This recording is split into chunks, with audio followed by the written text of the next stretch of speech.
the confines of Shirley Povich Field. Just beyond them lie the park just outside. I'm Carson Cass, joined by Zach Lewis on my left. We've got the Big Train taking on the Southern Maryland Senators in the interleague opponent matchup, and obviously it's kind of interleague divisions matter, they kind of don't matter, but all I know is we're on a 10-game win streak, Zach, and things are looking good at Shirley Povich. Yeah, Big Train swinging high again, really just in the groove of things, and they're getting the wins any way they can, absolutely, and it's just been, this team has clicked in the right moments, and this is exactly when you need a team to get hot, and they've done exactly that. So it'll be an exciting matchup. We haven't seen the Southern Maryland Senators in a long time. Notable missing pieces for both teams, but it's going to be a good matchup. Yeah, no Bud Coombs, James Carlson back, but he's not in the lineup tonight. This is how the Southern Maryland side will line up. It'll be Chase Fulford, tailed by Braylon Gonzalez. Cole Rain, the Richmond shortstop, will bat power with Zach Anderson in the cleanup position. Kyla Wynn, the designated hitter. Behind him at FAU, Jackson Hayes and James Lehman, the Xavier commit, behind there. Final two will be another pairing of Jane Ames with Josh Saronis and Jack Ewert to line up the full set here for the Senators, and the Big Train will have a good defense tonight to stop them. Yeah, mostly familiar defense for the Big Train tonight. In the infield, Amelia Gonzalez plays first base. Parker Corbin actually at second tonight, and Casey Carpenter at third. In the outfield, right field is Ryan Fiscolo. TJ Gramercy's in center tonight, and the left field is Brennan Wright. Notably, Cal Johnson is at shortstop. DH tonight is Zach Malvazio, and the catcher will be Jack Gagan. Big Train will try and extend upon a 1.5 game lead over the only crop dusters for the one seed in the entire conference. We'll be right back after the national anthem with the Battery and more here on the Big Train Baseball Network.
Welcome back to the Big Train Baseball Network. Austin Monahan, the Manatee, will take the mound with Jack Gagan as his battery tonight. Talked a little bit about that. Monahan gave up his first earned runs in his last appearance, but he's had a fantastic season so far, Zach. Yeah, Monahan, the Manatee out of the State College of Florida, has played in 6 games for the Big Train so far. Started 2 of them, 13.1 innings pitched, a 2.02 ERA, a 1.5 WHIP, only 2 earned runs and 13 strikeouts on his season so far for the Big Train. So really impressive numbers that he's put up so far. Yeah, he'll be throwing with his catcher, Jack Gagan, who just committed to the HBCU Norfolk State University.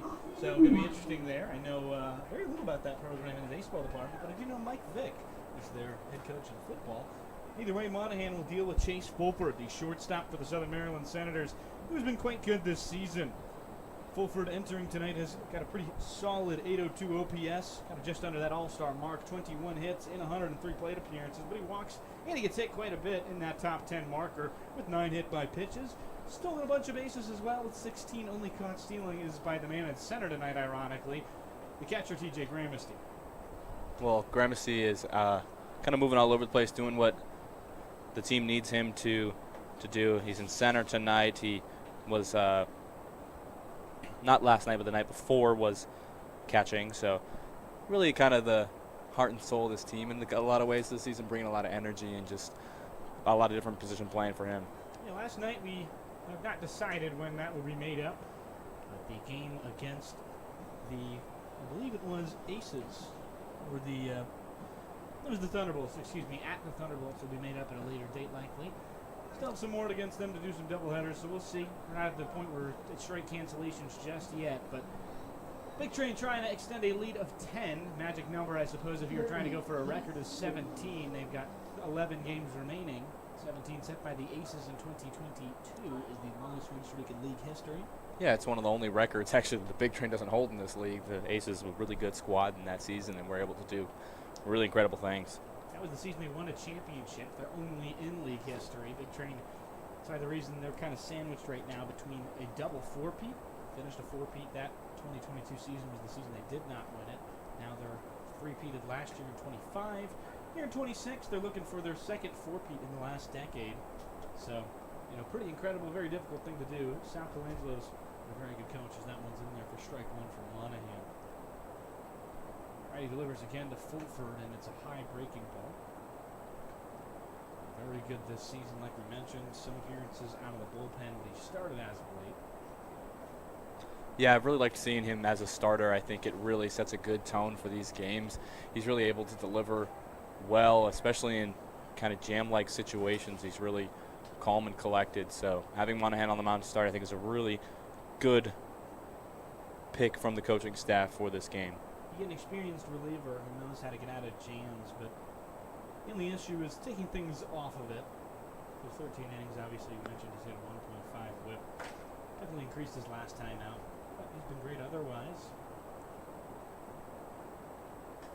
In his last start, it was 2 innings.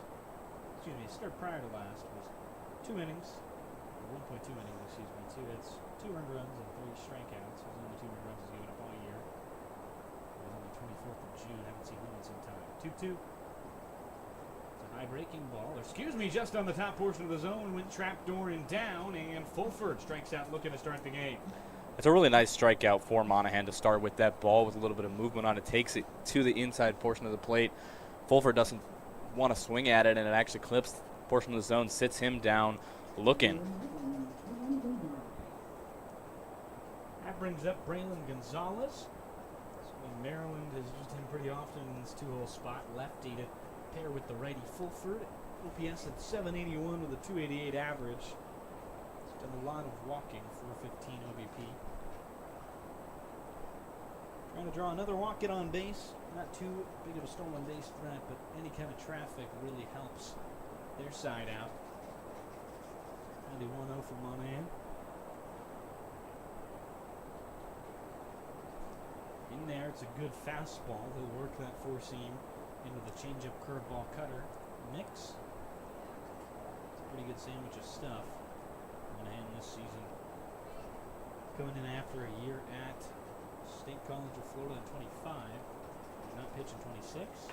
Ground ball left side. That Goes off the glove of Johnson as he tries to backhand it. It spurts into the outfield as Gonzalez is on with an error to start things off. Well, that's pretty uncharacteristic from the shortstop of the big train this season. He's been very good in the field and very good from the batter's box as well, but that one just gets away from him a little bit, and Gonzalez is now on first base. Yeah, kind of the backup middle infield now as they've lost guys they were most often putting there at the beginning of the year. Machado and Bonaris both to injuries. Machado officially out after a shoulder injury, and the away game at the Aces will go back into first. But unfortunate for a guy who's had some injury issues in his career, but he's very good when he's healthy, and a lot of them are effort-based. He's just getting into tough situations. Wish the best for Machado. Righty delivers outside to the next man in, Cole Rain, adding in that cleanup spot. His first home run recently. Besides that, we haven't seen too much from him outside of a lot of walks. 22 walks, 7 hit by pitches. Good enough for an OBP sitting just at 538. We say just. I think he might have been an all-star snub in my opinion. 950 OPS. Kind of can't imagine why this guy didn't make it. Yeah, I mean, it's obviously tough to just make the selections from the teams, but I think definitely a guy who no one would have been surprised if he was there playing in that game. Has done a really good job being effective with his plate appearances this season. Missed high. 5 all-stars in the big train lineup tonight to get to. In the field, they sit in the center. But it's short with Johnson. Looks like we're DHing with Gonzalez as well as right. And then in their native positions, other than Johnson and Gonzalez. Into the ground still was technically an outfielder all-star, as that one misses outside. He plays Bud Coombs. Well, and Bud Coombs was kind of the big story surrounding this league for a while. He played for the Senators. Unsure if he's out, most likely due to injury or moving different places potentially. But I think was key in reigniting the Senators, who weren't having the season they maybe would have wanted. Yeah, some kind of pretty good season taken away from him due to injury. We'll see if he ever comes back this season. Don't think it's too likely.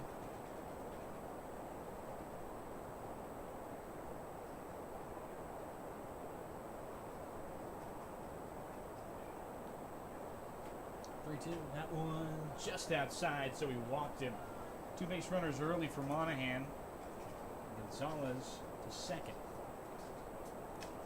Well, Monahan now is in this jam situation that we talked about. He has to be very careful with how he proceeds here, but he does have the experience as a reliever, so he should be able to do the work that he would need to get out of it. It's an issue we saw in his last start. A lot of jams, more than we're used to with him, but he's had these bulk relief opportunities. He's been better. Monahan, first pitch lined into right foul from Zach Anderson, the Binghamton catcher, in that kind of area between Syracuse and Hudson, New York.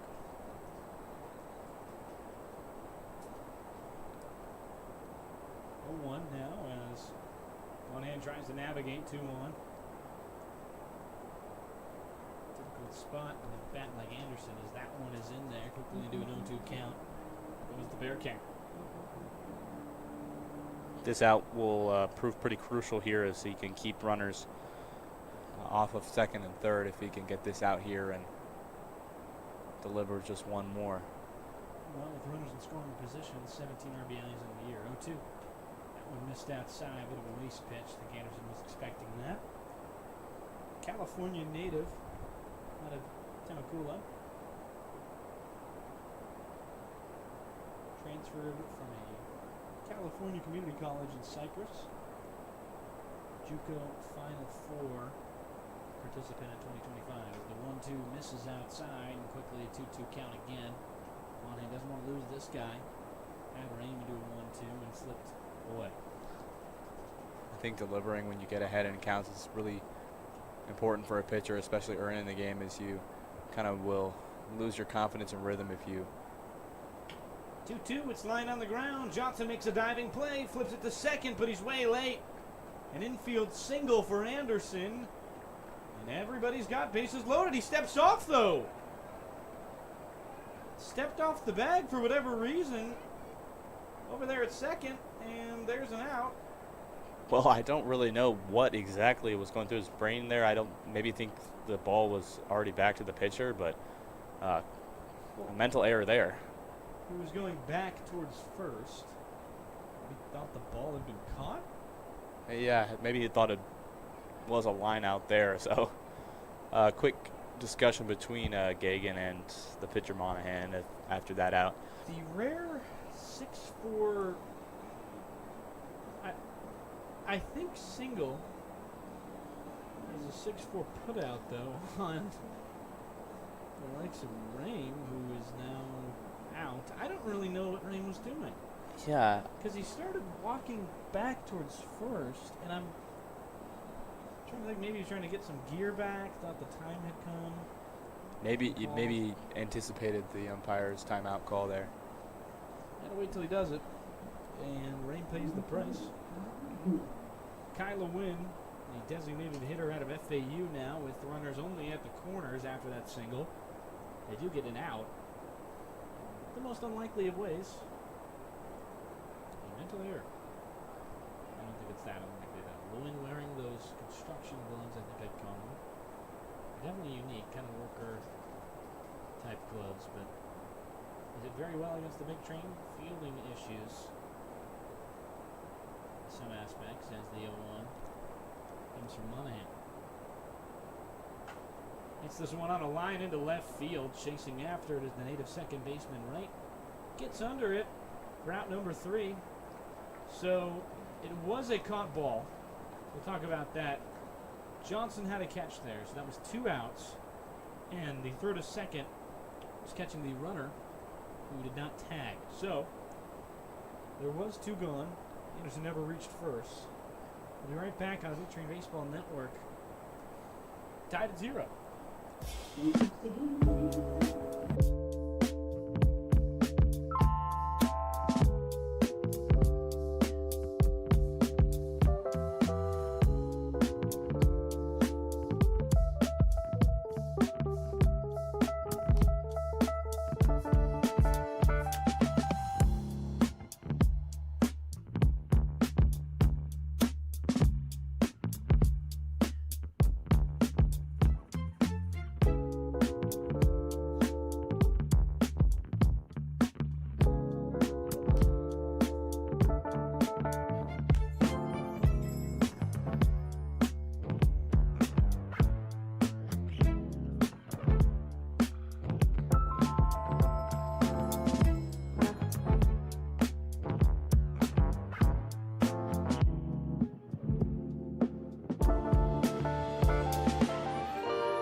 So they go to the All-Star Owl.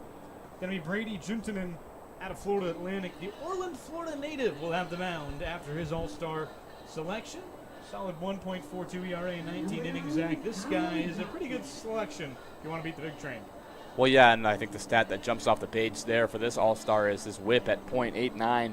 That's a really good return from what he's been able to produce this season with the Senators. And his pitching tonight against a hot big train batting team will be crucial to try and get this out-of-division win. Take a brief break for them as they'll get a bit of a respite quickly. Sun filing behind a cloud now. Take advantage of that here in the booth as the heat subsides a little bit. Juntanen, solid pitcher. Arm's been great. It's the first time big trainer seeing him, I believe. Yes, it is. And business major. His favorite player is Tyler Glasnow, and I think you can see that.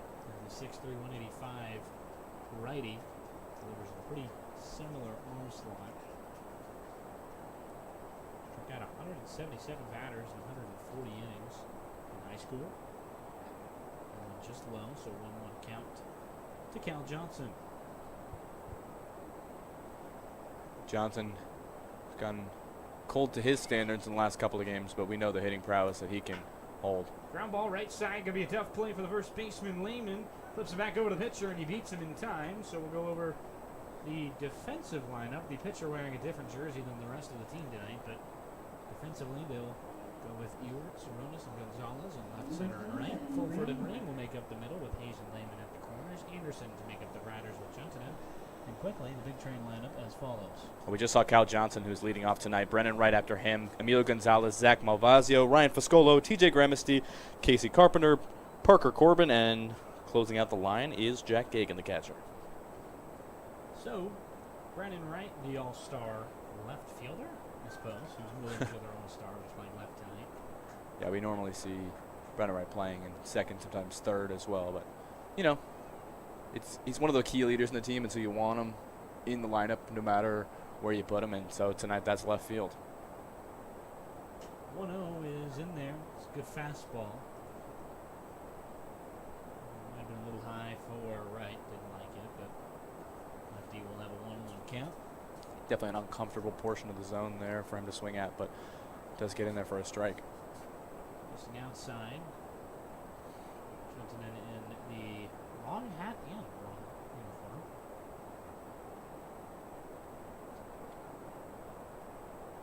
Teammates wear gray jerseys with black hats and a gray word mark. Says ground ball right side, same place as Cal Johnson, but he hit it a little bit harder. Brandon Wright on with a single. Yeah, the extra velocity there for Wright, reaching him to first base on a single. Been a key person who just, he gets on base, doesn't he, Carson? Emilio Gonzalez switches up the lineup walk-up song tonight to Sexy Back. I mean, it's a great song. You can't blame him, can you? Yeah, no, I mean, it was the walk-up song at the end of the career for Big Sexy, Bartolo Colon. Outside, first pitch to Gonzalez, another all-star, and designated hitting all-star, playing first time. Everybody out of sorts. Johnson the only one true to his position. And I guess suppose also Gramesty too, but he doesn't catch the run. Play center. 1-0, it's a big swing on a fastball. Got a piece of it, but not much. Gonzalez finding some more slug in his bat than he's had in the beginning of the season recently, which has been fun to see him hit some more doubles and get a home run against Olney. So it's been good to see him kind of get his mojo back in terms of slugging. 1-1, he hits this one in the air to left. Going to be a tough beat for the third baseman, Hayes, as that one gets down to the bullpen.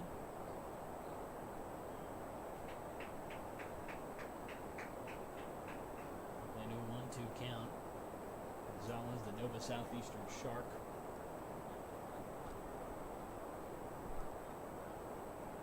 First team All-Cal Ripken Senior League last year. As well as the 2025 Most Outstanding Hitter and Triple Crown winner. 1-2. This one hit well into center field. Tailing back on it is Saronis. He'll watch it at the track. It is over the wall, the deepest part of the park. Gonzalez gives them a 2-0 lead.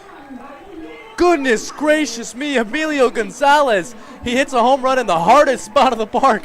That is absolutely incredible. It sails over the over 20-foot fence in center field. That ball was destroyed. His second home run of the year. Second hit of the ball game for the Big Train. It's 2-0 and good golly. Well, we mentioned the kind of slug that we know he's capable of, the Triple Crown winner here last season. And we hadn't got to witness it as much this season, and that is just incredible from a player that has a rocket of a bat. Yeah, good piece there as followed up. Good hit from Malvazio into the gap, but it's just in time there for Ewert. Quickly second out there, but wow, I mean, you don't see how that too often with how well he slugged that thing. It is very rare a ball gets over the full and center. I believe it's about 350 out there, but the 20-foot wall makes it so you kind of have to hit it 390 to 400 to get that over the wall. It is a 30-foot monstrosity out there that is there because the field had to be built a little in. Well, not to mention hitting it that far, but you have to get the launch angle good enough on your swing in order to carry it up and over the wall. Have to have enough underneath it, and it's really impressive. First time we've seen this season one go over that center field wall. Yeah, his third year with the big train. Definitely been productive. Not as productive as maybe last year. We could see him try and find that stroke again. 2-0 to Ryan Foscolo, the redshirt freshman out of Kentucky. And with that 2-0 lead, he's got good swing coming here likely. Very good. He hits one just under it. Would have destroyed that ball had he gotten the right piece of it, but instead hits it directly up into the shortstop, Fulford. So Emilio Gonzalez takes the ball deep for a 2-run homer, and it's 2-0 Big Train on the Big Train Baseball Network. We'll be right back with a newly found lead. Third base today, I need to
Hello and welcome back to the Big Train Baseball Network. 2-0 lead as Monahan turns to the mound in possession of the win, should he hold it. Obviously a long way to go for him. Probably a 3 to 4 inning start tonight. And the draft is tomorrow. And see if any of these players in this league, as this is a shot into right field off of Hayes' bat in the track. Malvazio can't get there as he hits the ground. Going to be picked up by Gramesty, fired in. It's a well-timed throw, but is it in time to get him at third? No. So a triple from Jackson Hayes, third baseman, leading things off here, trying to respond for the Senators. Well, hitting has already taken off here at Shirley Povich. Monahan in possession of the win, courtesy of a home run that brought in 2 runs by Emilio Gonzalez. And we open up the top of the second, the Jackson Hayes triple. James Lehman, the first baseman, up after. What he's going to do is hit one in the air to an outfielder, and he might have a shot at it.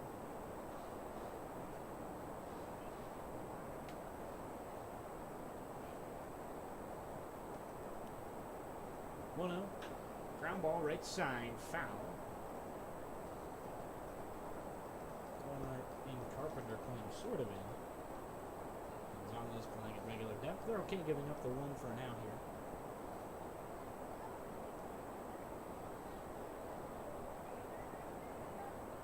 1-1 now. Monahan delivers, and this one hit well, belted into right field. Malvasio can't make a total play on it. Or excuse me, that's Foscolo out there. Can't make a play on it, and another miss beat. As that's a double. Really hit with an error, or single with an error actually, but not exactly what you'd hope for. And right from Foscolo, who's normally left.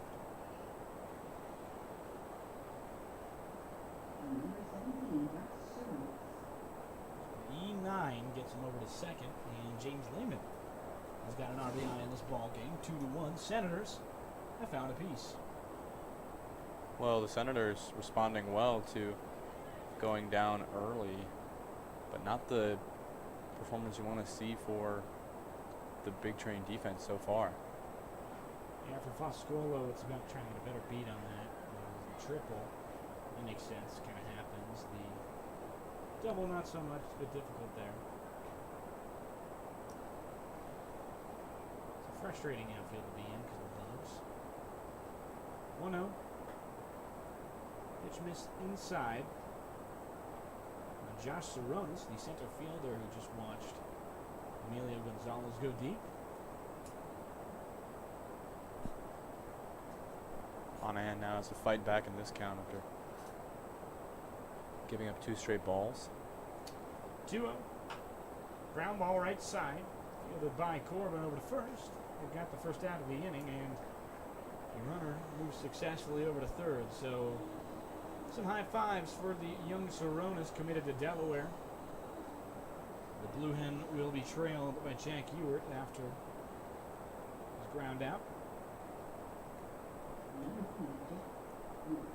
Yeah, Toronto's doing actually what he needs to on that play and advancing his guy over to third base there. So an opportunity here now for Ewert. Foul backwards. Ewert, a Woodford College Terrier. 3-year starting quarterback in high school. He should play 2 sports in high school. Gonna do a 588 OPS. 0-1. That one in there. Good pitch. Outside breaking ball. Gets him into quickly an 0-2 count. This is the type of spot with 1 out. You're looking for a strikeout.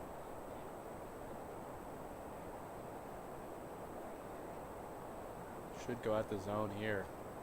0-2. Monahan gets some weak contact over to short. Johnson throw to first. Good dig by Gonzalez. Second out of the inning. Well, it's actually a really good play there from Johnson. Obviously tempting to try and make the play at home, but I think he looks over and knows that that's not going to be in time and elects to get the out. And obviously unfortunate to give up a run there, but really good awareness by Johnson to know to not lose both there and make sure he gets an out as part of that play. So nobody on the bases any longer as this is drawn even. 2 runs there as one will be error, 2 of them will be error, they should be. And reach on base hit. Brody Juntanen will be pitching today.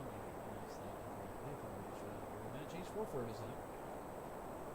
Shortstop hits this one well into right center. Chasing after, it's Gramisty. He will get there on the track. The speedy catcher outfielder is able to get the 3rd out of the inning. We'll be right back. This one drawn even, courtesy of a Jackson Hayes triple where he is scored by Lehman, who is then scored by Ewert. We'll be right back on the Big Train Baseball Network drawn. We take your attention to Thursday's grandstand. Big Train founder and president Bruce Adams is joined by special guests. Very special guest. Everything proceeds singing through. That George Solomon.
second baseman, center fielder. Gramsty also a primary catcher. It's really fun to see for this team how important these catchers are to the squad and how Coach Sal wants them in the lineup no matter if they're playing in the catching spot or not. So strike one in the outside corner. Corbin, pretty selective hitter. 2025, he played a bunch of games for the Terps of Maryland. 556 OPS in that season. Did not play too much in 26. Had one hit, one RBI on a double. And since committed to Akron for more playing time after injury. 1-2. Alrighty, jumped in and a big wave at that one. So 4 pitches and a swing and strikeout as he gets it by Corbin. Tail to the next catcher. Corbin hasn't had the opportunity too much after his injury to really solidify himself in a starting lineup. It's been maybe not quite fit enough with his finger to be playing as a catcher, so been kind of DHing some and got himself in the infield some. Hasn't been able to find a rhythm quite yet. Norfolk State Spartans' newest commit, Jack Gagan, tries to lay down a bunt there. The sacrifice kind. Norfolk State yesterday during the rainout day. And there to play his final season of eligibility after a couple of years at Tusculum. Yeah, I talked to Jack, just talking about kind of trying to find a place that's going to be a good fit for him to just finish out his baseball career and really enjoy playing. Hit on the ground over to the shortstop spot. It's not a force. They're going to get Gramsty into a pickle. Gramsty lets him know, come back. Is able to get into the corners as he gets stuck into a jam. But upset with himself as he flicks his helmet very stylishly. So 2 outs, runners at the corners, fielder's choice. Gramsty should have probably held there. He thought about it, but had already gone too quickly and did at least get his teammate over to third. Yeah, something that maybe is undervalued in baseball because it can be such an individual sport as communication, but Gramsty really crucial there that he's telling his teammate, hey, make sure to get over to third base because I know I'm going to get out. I just have to delay them as long as possible. And so does the least amount of damage there. Probably should have stayed, you're right, but at least keeps his teammates safe and still an opportunity to get a run here for the leadoff man, Cal Johnson. Courtesy runner Jack Gagan. Before Jack Gagan is Logan Panett tonight over at first. Jensen takes a look back. Righty delivers. First pitch to Johnson's missed outside. Johnson, we mentioned, a pretty good power hitter. His last home run this season was a walk-off on Father's Day. 1-0. Big wave. He's under a fastball. Maryland commit Johnson spent his last season at the College of Central Florida for the Patriots. Pretty solid year. Earned him a spot with Maryland. 1-1. Missed inside as the runner Panett goes. He's not caught. A good steal there from Panett. Gets him over to second. Now 2 runners in scoring positions for the pitcher of the Senators to worry about. 2-1. Missed inside and quickly a 3-1 count for Johnson. He's worked well with these walks and twice in the last ball game Big Train played on Wednesday. Had a day off yesterday due to rain. Some rain in the area tonight, but did not stop us from playing. 3-1. Half swing and he did go. So quickly into a full count.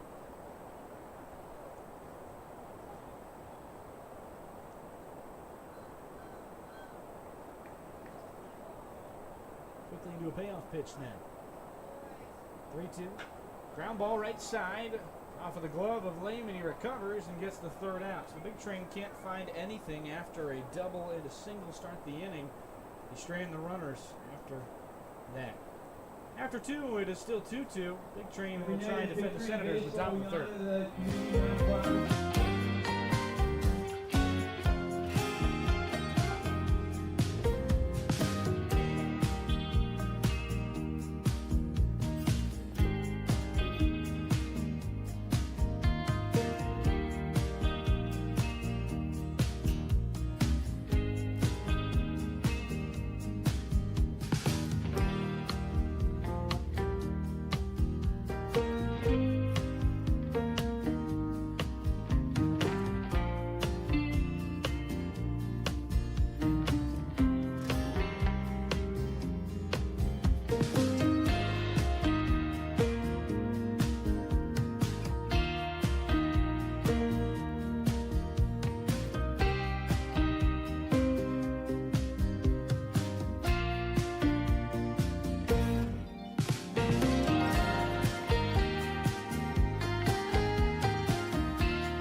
Welcome back to Bethesda. It'll be Sean Monahan once again in this third inning. Kept the Senators silent the first. Second inning, not so lucky. A triple and a single. Saw both runners driven in, and quick 2-2 tie after Gonzalez's homer in the first. Monahan here wanting a redemption inning after last one gets away from him a little bit, but doesn't let the damage get too bad as we're all tied up here at Shirley Povich. Braylon Gonzalez, lefty from Binghamton. Fouls these two first back left side.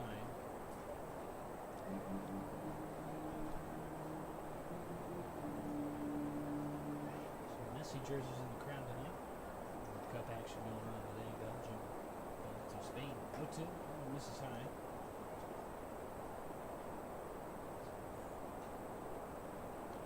Belgium did break Spain's goalless streak in this game, though. Something that the keeper for Spain, Unai Simon, now has a new record for minutes scoreless as a World Cup goalkeeper. That one missing. A little bit too far inside, and it caught a part of Gonzalez, so he'll walk to first. Yeah, not sure exactly where that one hit him. Maybe got a piece of his jersey there as it drifted a little too far inside. Unlucky hit by pitch leadoff walk from Monahan. Unlucky for certain was his first batteries hit and over, at least just over Saturday Downer's face. There's that one in there, strike one. On the corner to Cole Rain, the second baseman out of Richmond, the Spider, trying to use one of his 8 arms to get in and try and find Gonzalez home for their first. Trying to take their first lead of the ball game, as that one was just outside.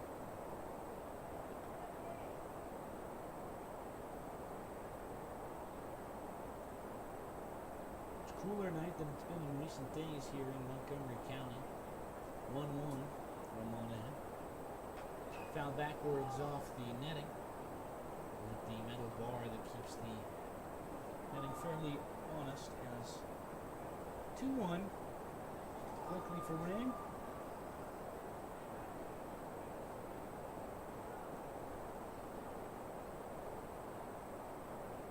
Monahan's trying to find the zone a bit more. He's been doing a good job there.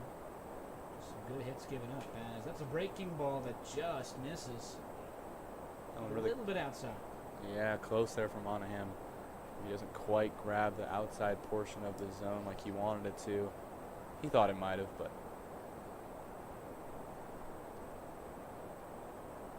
second base umpire walking over to Monahan on the mound for a second. Say something to him. And we'll take a moment to adjust as they talk to his battery mate Gagan. Norfolk State Spartan now, 2-2. Take a moment to try and find out what they're going to do with Rain.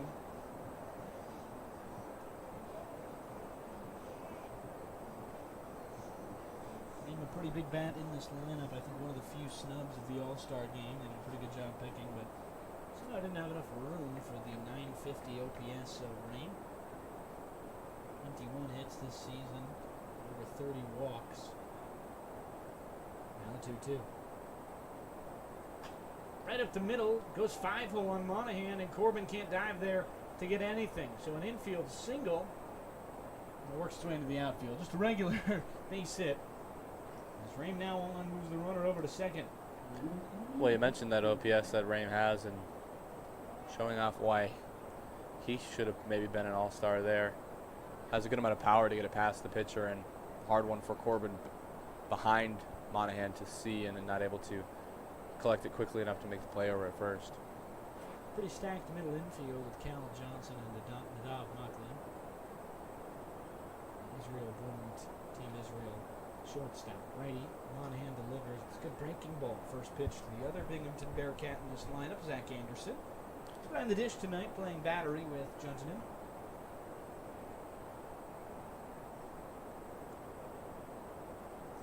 One. Runners on first and second in another situation. With traffic on the beltway for Monahan.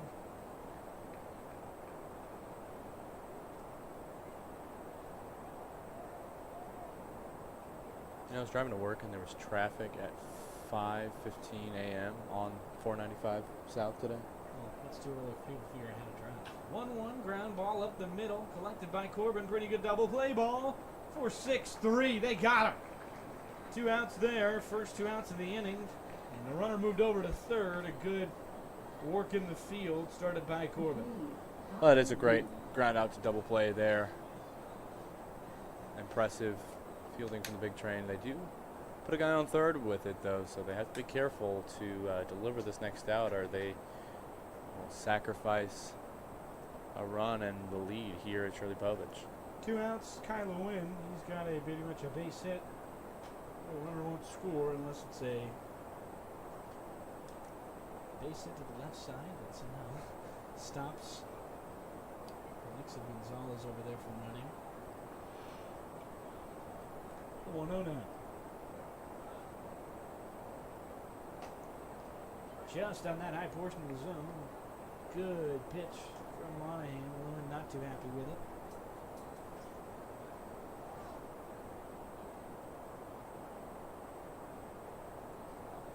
One. And 0 for 1 already. Fly out to left and it's first as this one just in there again. Same pitch. Didn't like it first time. Didn't like it the second time.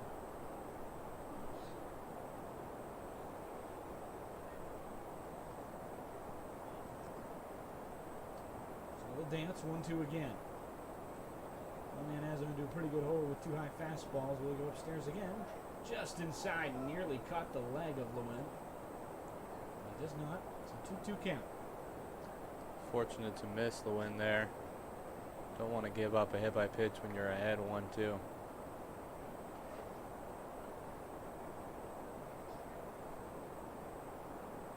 Man delivers and swing and a miss. Kylo Wynn goes down.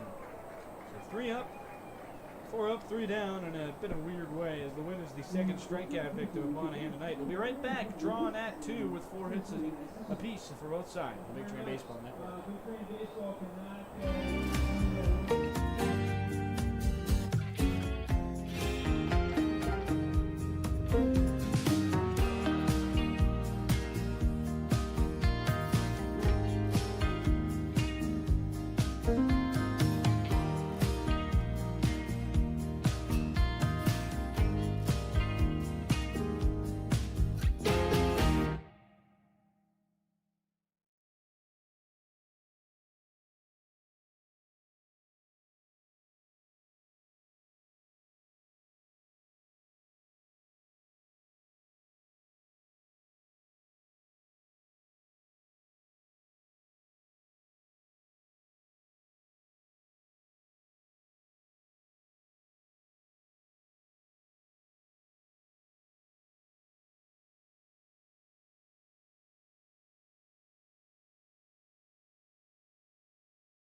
Welcome back to the Big Train Baseball Network.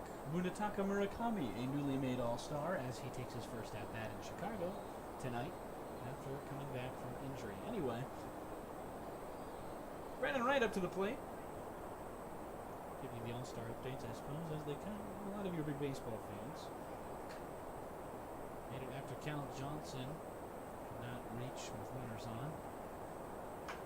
Brandon Wright hits one out well to center. Saronis played pretty far in on it. Going to be a difficult beat back, and it jumps off his glove. Wright will round second. He'll head to third, and Saronis overthrows the cut. An easy triple, at least made, off of the glove of Saronis. Well, Saronis, as you said, got sucked kind of far into the center of the field, but tracked back far enough to make a play on that ball, but it just gets out of his glove at the end of the play there, and so Brandon Wright now standing on third base. He'll call it a triple. was a very difficult play to make. It jumps off the glove of Saronis. Looked a lot like Michael Jordan. RBI opportunity for the All-Star Gonzalez after he drove right home earlier. Tattooed a ball all the way out over the center field wall. I'm curious how far that was hit. We will ask our stats team about that.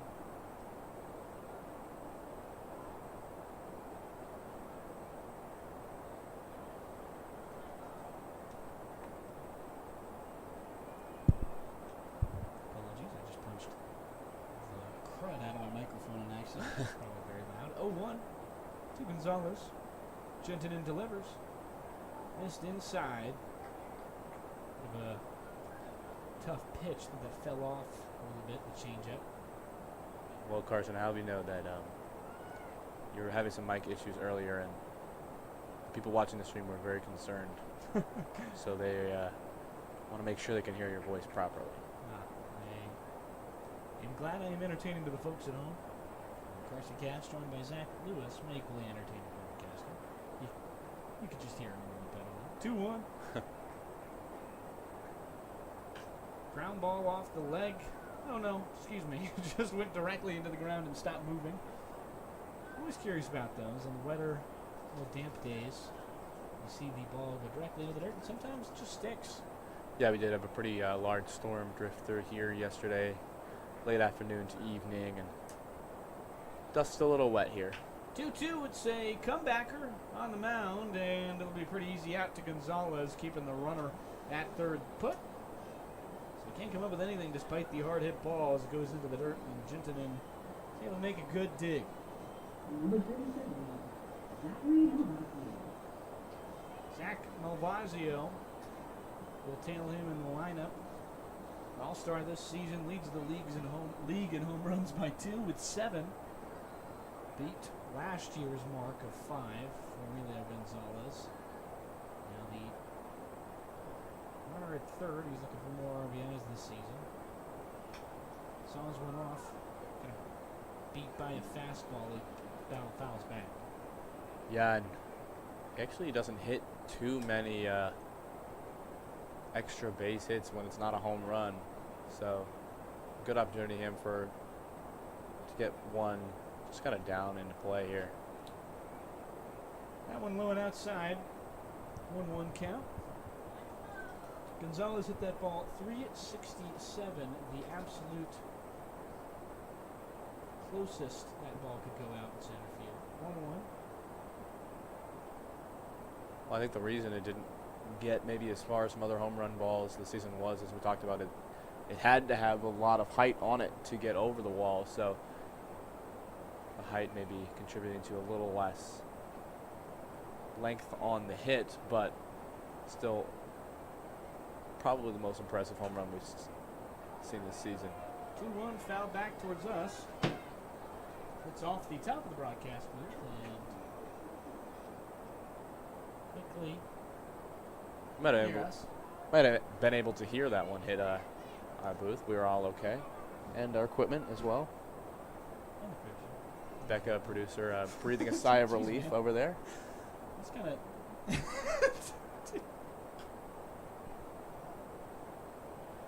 2-2 count.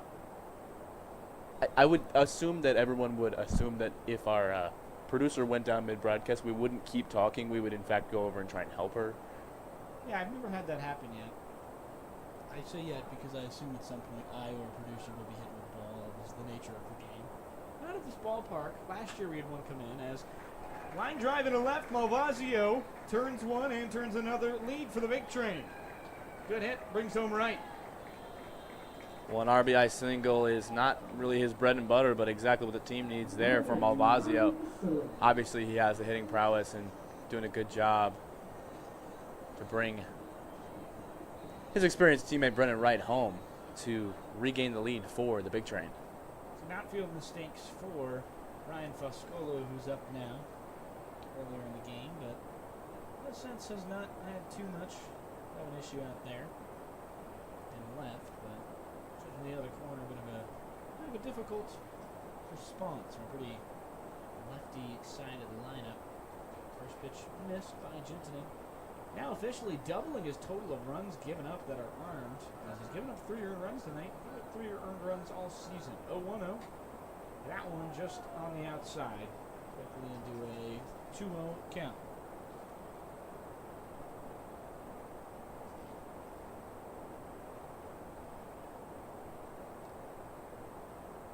And at first is Malvazio, who just drove in that run. Foul backwards towards the Miller and Long grandstand. Fuscolo has been a hot bat in this lineup recently. Had a 3 RBI night on Monday against the Giants at their place and did well in an earlier game against the Thunderbolts this week. 2 on Wednesday, the game we mentioned it. Hitter of the week, or hitter of the game in both of those. Ground ball right side, and it'll be foul. And add on to an RBI streak of 3 games now.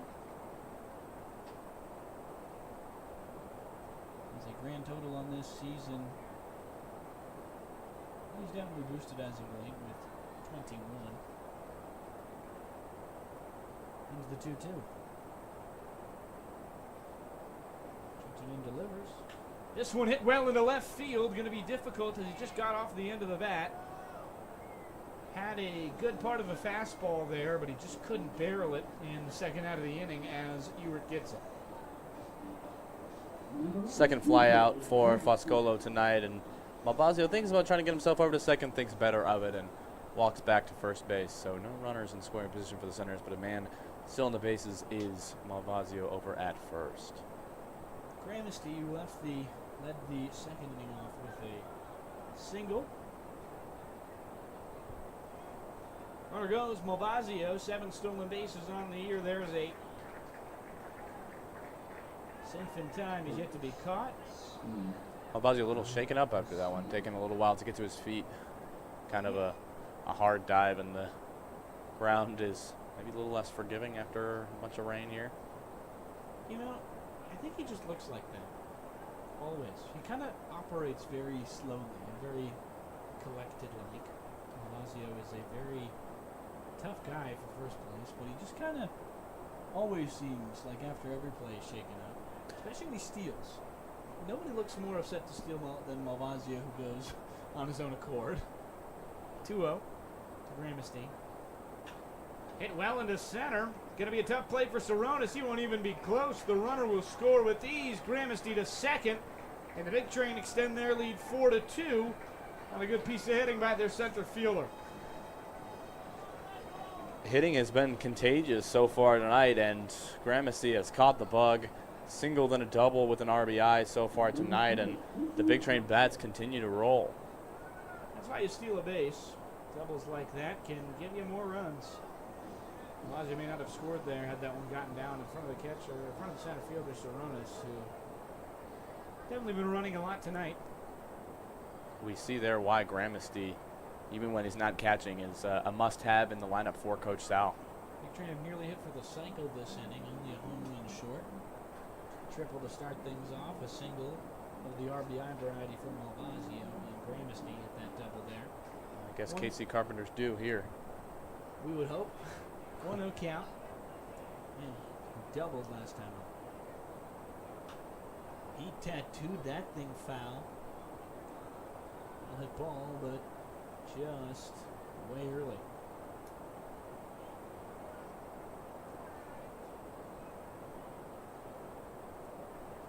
1-1 count. 4-2 lead over the Southern Maryland Senators, third in this conference. Big wave from Carpenter. A little prone to strikeouts. Tomorrow, the MLB draft takes place. We talk about college baseball here. No teammates of any of the active players on the Big Train to be drafted in that top 3 section, but a very interesting conversation. 1-2, Ready delivers, and big wave. Carpenter goes down on strikes, and that'll be the end of the inning. Big Train up 4-2 after the third. We'll head to the fourth with a newly found 2-run lead for Bethesda. Xavier Beacon, third base grandstand. A 0-2 second.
Welcome back to the Big Train Baseball Network. I'm Carson Cash, joined by a 4-2 lead and Zach Lewis.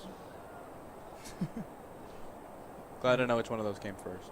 Yeah, you might be the 4-2 lead.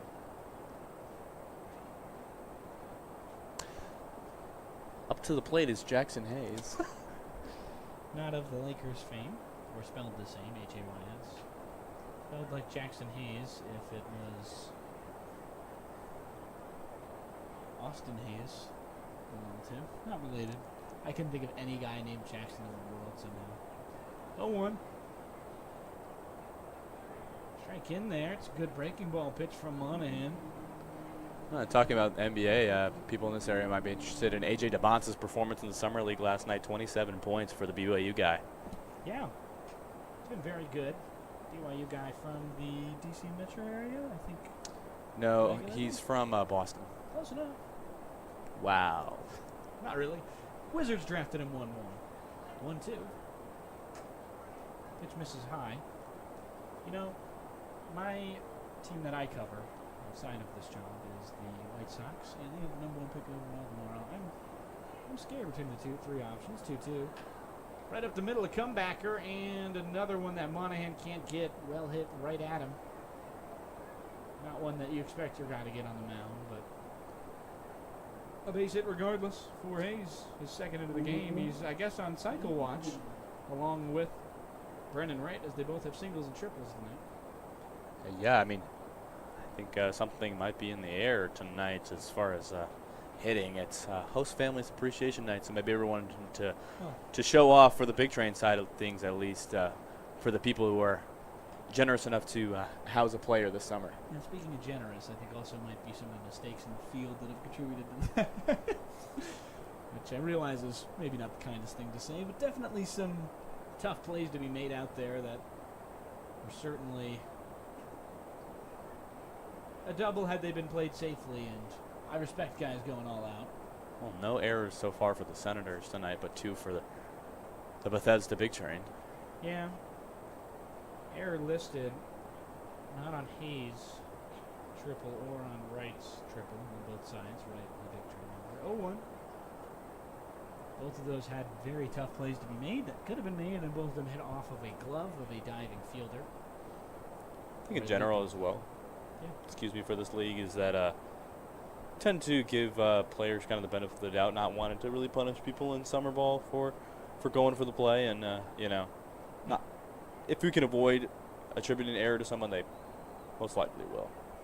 Yeah, especially because some of those plays are super tough to make. It had to be perfect, and sometimes you're just not perfect, and sometimes it misses the guy. You can make a diving play, but if it doesn't get anywhere near your glove, it's still a triple. Whether or not you tried. 2-1. And some good hitting all around, and some good fielding all around. Seen some serious web jams all in this season as one goes off of the foot of James Lehman. Xavier, first baseman, will have to just eat that one. Joining the Musketeers next season. It's in Cincinnati, I believe. Lehman 1 for 1 tonight already with an RBI and a single. Drove in Hayes on his triple earlier. Stands at first right now. 2-2. On hand, the pickoff does not get him. But the overall conversation for the first overall pick between Rock Chalowski, Juan Lackey, and Grady Emerson. Something that has been occupying my mind. 2-2. Monahan. Ready delivers. Do you have any opinion on that? On what exactly? The top 3? Top 3? I do actually think Emerson is a good pick.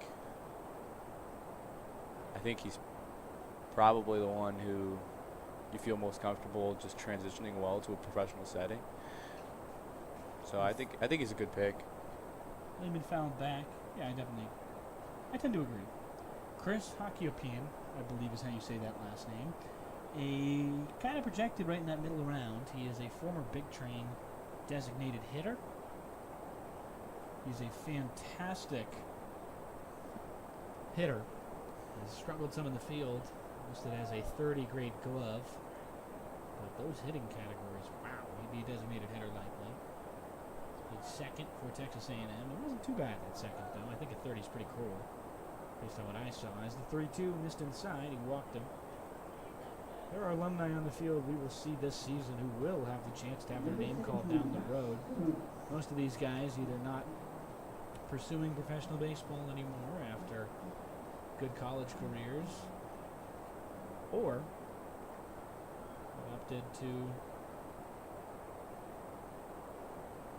they're opted to take the college route and will not have eligibility in time for this year's draft, of course.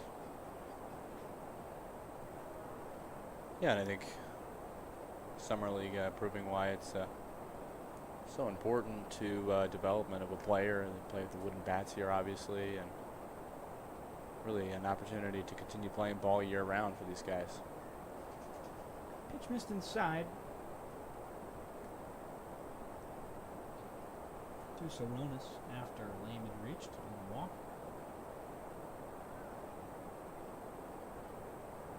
A 1-1, Big Train up 4-2, tying run on first for the Senators. And misses high again. And talk about Monahan in starts versus in relief. He has been struggling far more in relief.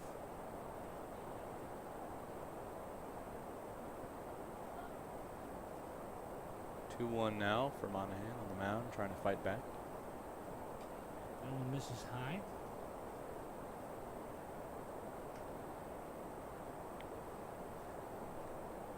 Very excited. The home run derby coming up here soon. Something I'll be watching. Yeah, and not too far from here in Philadelphia. Two Nationals this year. reps in that, which I think kind of stinks. Definitely could have gotten a guy in there, but didn't enough homers as the 3-1 is cut on and missed. Good pitch there from Monahan. Chris Saronis has struggled with that fastball. We both have the same idea there. Missed under it earlier and missed on top of it, especially earlier in the game. 4-3 ground out. He got on top of one. As that one misses low, he doesn't need to swing, and 2 quick walks administered, and the bases are loaded with no outs. Quickly into a serious jam is Monahan. Interesting to see if we'll see a mound visit now here for Monahan. Bingo. And there it is, Coach. I don't believe that's Coach Lopez. No, Coach Lopez not going out there. We'll see in just a moment what he can come up with. What are you saying if you are speaking to Monahan here? Just think you gotta obviously calm your guy down a little bit here, and maybe even tell him to take the pressure off him a little bit. Hey, you give up a run, maybe 2, and then we're okay. We're hitting well today, so don't worry about, too much. Just kind of play your game, and however you need to get the outs, do it. If that needs to be contact, then do it, and just get your team out of this inning. So Monahan, bases loaded, serious kind of jam. He's got Jack Ewert with an RBI ground out earlier to this point. Ewert attempting to drive in some more runs this season. He's got 14 on the year, including that first inning. Yeah, had a sacrifice RBI his last time up to the plate. After straining 2 last time, they've got another item going. 3-1. Ground ball, left side, going to be a tough play for Johnson. Reflects off his glove on the dive. One runner will come home. Another will try, and the throw is offline. Gets past Gagan. Runners will advance again, and quickly 2 runs. And 2 more on, as Gagan is the victim of a missed throw, which moves the runners over a bit more. But the 2 scoring was definitely both on that single from Ewert. Yeah, and some misplaced throws in a damp ballpark. As second mound visit means that this is the day for Monahan. Had a pretty solid outing his last time out. Couldn't replicate that here. We'll be right back on the Big Train Baseball Network. Call to the bullpen as they look for a fresh arm from the arm barn.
Welcome back to the Big Train Baseball Network. It's Jack Ketchum. The Alabama product will try and navigate the jam with no outs and runners on third and second, Zach. Well, Ketchum didn't have the start he would want to for his first 2 appearances with the Big Train. Only 4 innings pitching, though, and our ERA a little above 13 there, so did give up 6 earned runs in just 4 innings. So this is his chance at redemption, as Senators just tied the ball game with 2 runs, courtesy of Jack Ewert, excuse me. Ewert 2 RBIs in this thing to add on to his 3 total. Day ends for Austin Monahan at 3 innings pitched. 6 hits, 4 runs, 3 earned, 3 walks, and 2 strikeouts. A pretty good day in the contest for him if he had gotten through this inning, but fortunately just short. He's pitching well, but they were hitting it even better. Well, and how about Jack Ewert with 3 RBI in the top of the 4th inning? That's certainly a night that he will appreciate. A lot of good hitting nights. Oh my goodness, excuse me. A catch Fulford right on the chest. First pitch missing very inside. I think it looked like it might have actually caught his elbow guard that was across his chest while he was turning. Otherwise, Yeah. he doesn't look very shaken up for getting pelted in the center of the chest. Yeah, I think that's a good point. I think I caught that elbow guard. Thank golly. Now, Braylon Gonzalez with bases loaded very quickly. Ground ball left side. The second pitch, more action, and they throw to first. Is not going to be in time despite Gonzalez's good circus scoop on it. And an RBI single for Braylon Gonzalez quickly. 2 pitches, another run given. And the day not over, for Austin Monahan, as he's given up now another run. Well, the Senators don't seem to be missing their big hitter, Bud Coombs, at all so far tonight. They have been top to bottom in the lineup, making really great contact with their bat and been toe-to-toe with the top of the league Big Train team. Yeah, they're on a 3-game losing streak heading into tonight with a 7-6 road record opposed to a 9-5 home record at North Point High School Field. They train on a 10-game win streak, trying to extend what has been a good season so far at Shirley Povich, especially considering that home win streak, is now sitting at 7. Trying to defend the confines of Shirley Povich Field, they've given up the lead again. It's 5-4. Bases still loaded, nobody gone, and Ketchum in a serious spot. Missed inside. Definitely a bit wary was Cole Rame after seeing his teammate get pelted. Well, Ketchum has kind of an interesting throwing motion here. It feels like there's almost a slight hitch or hesitation. The ball continues to kind of drift inward, missing the zone inside in 2 straight pitches. Pitch on the low portion, good one from Ketchum. When he's on, he's on. Some guys just kind of throw weird, I think. But Ketchum, I think it's a really good note to see. I want to make that note of this, that it is not on every pitch. It's a very good look from you. 2-1. Seems a bit different. That one hit well in the right. Rame will have a out as it trails into Foscolo's glove. The runner will try and make it home. Cut off by Gonzalez partially. Enough to kind of make sure he didn't get it as he tips it, and enough to make sure Gagan cannot get the tag at home. As the left batter's box is just destroyed. There's nothing left of it on that slide. Wow. Well, the dirt already a little bit damp from rain, not just yesterday, but a little bit earlier today, as we were worried we might have a second straight game, but the storm just passing quickly enough for us to be able to play ball tonight, and Senators extend their lead now 2. 6-4 on the sacrifice fly. First pitch kind of inside on Zach Anderson. He's 0-1 for 2 tonight. Had a double play ball that got turned into, yes, a double play. 1-0 count. Righty Ketchum trying to catch him here. Ground ball right side. Pretty good opportunity for Corbin. He goes to second first. Back to the first bag, and they don't get any runs on that thing. A great RBI. Captained by Corbin again. Great double play captained by Corbin again as no RBI. 6-4 the lead it remains, but 4 runs plated by these Senators. They are well within law and order of this game as we head to the bottom of the 4th. Get on your feet and make some noise.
Welcome back to the Big Train Baseball Network. Parker Corbin leads things off as they enter another inning down 2. This season, it's felt like the Senators have just had the numbers of Big Train pitching, and no different there. So they will tally over officially now the run total for Monahan, 6 with 5 earned. Well, I don't think the Big Train players will quickly forget the game at the Southern Maryland Senators this year, Oh my gosh. giving up a very large lead. So definitely staying in this one, the Big Train are at 1-0 count for Yeah, that Corbin. was one of the more painful ones we sat through. And you know what? It didn't actually feel that long because it was just kind of, it got to a point of where it was like, I watched a game and then I watched a second game in that one inning. They put up 15 runs in one inning. 2-0, Corbin hits this one well, but he's just under it. Little mad at himself there as it tails in the glove of the center fielder, Saronis. Delaware Blue Hen commit. That's one of those things about baseball, going back to that away game, where there are just some nights where you can't get the outs, no matter who's on the mound, no matter what play you made. It just felt like the bats of the Senators, led by Bud Coombs, were just unstoppable in that inning. So Bud Coombs, you mentioned that he was going out of this lineup. It doesn't feel like he is. He, in that game against the Big Train, had a double and nearly a grand slam, as he did have 1 2-run homer, but a double that just went off the top of the wall and stayed in the ballpark. In a game that he was trying to earn his 2nd or 3rd straight game in a grand slam in that thing. He had a 2 grand slam day streak going into it. Did not get it, luckily for us. As much as I would have liked to see a 3-game grand slam streak, because you know what? I decided today when I was watching, or decided a few weeks ago when I was watching a perfect game against my team, that, you know what? I think I just want to see it. History is history, and regardless of if it's your team on the receiving end, as long as it's not a team you dislike, I think it's fine.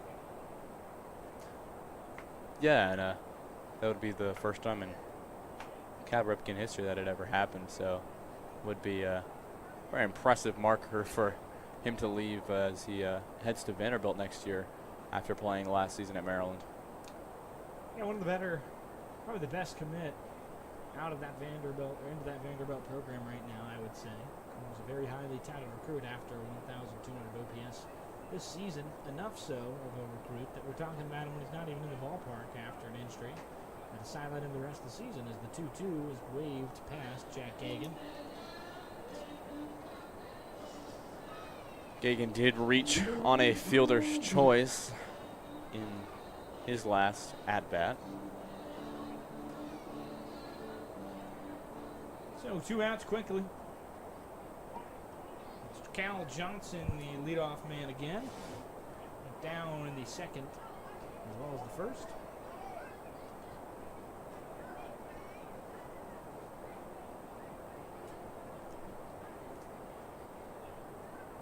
Third plate appearance of the night, 2 groundouts.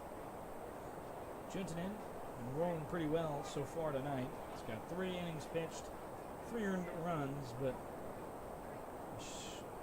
trio strikeouts. Yeah, he's done well, and I mean, these big train bats have been really good, but he has kind of a good job when people get on base to kind of limit the damage and not let the game get away from the Senators. And obviously it hasn't, as they have regained the lead in the top of the 4th with 4 runs there. 2-1. Johnson had a pretty good hitter's count, swung at that one and flew it out backwards. Foul ball again as he stays alive, 2-2.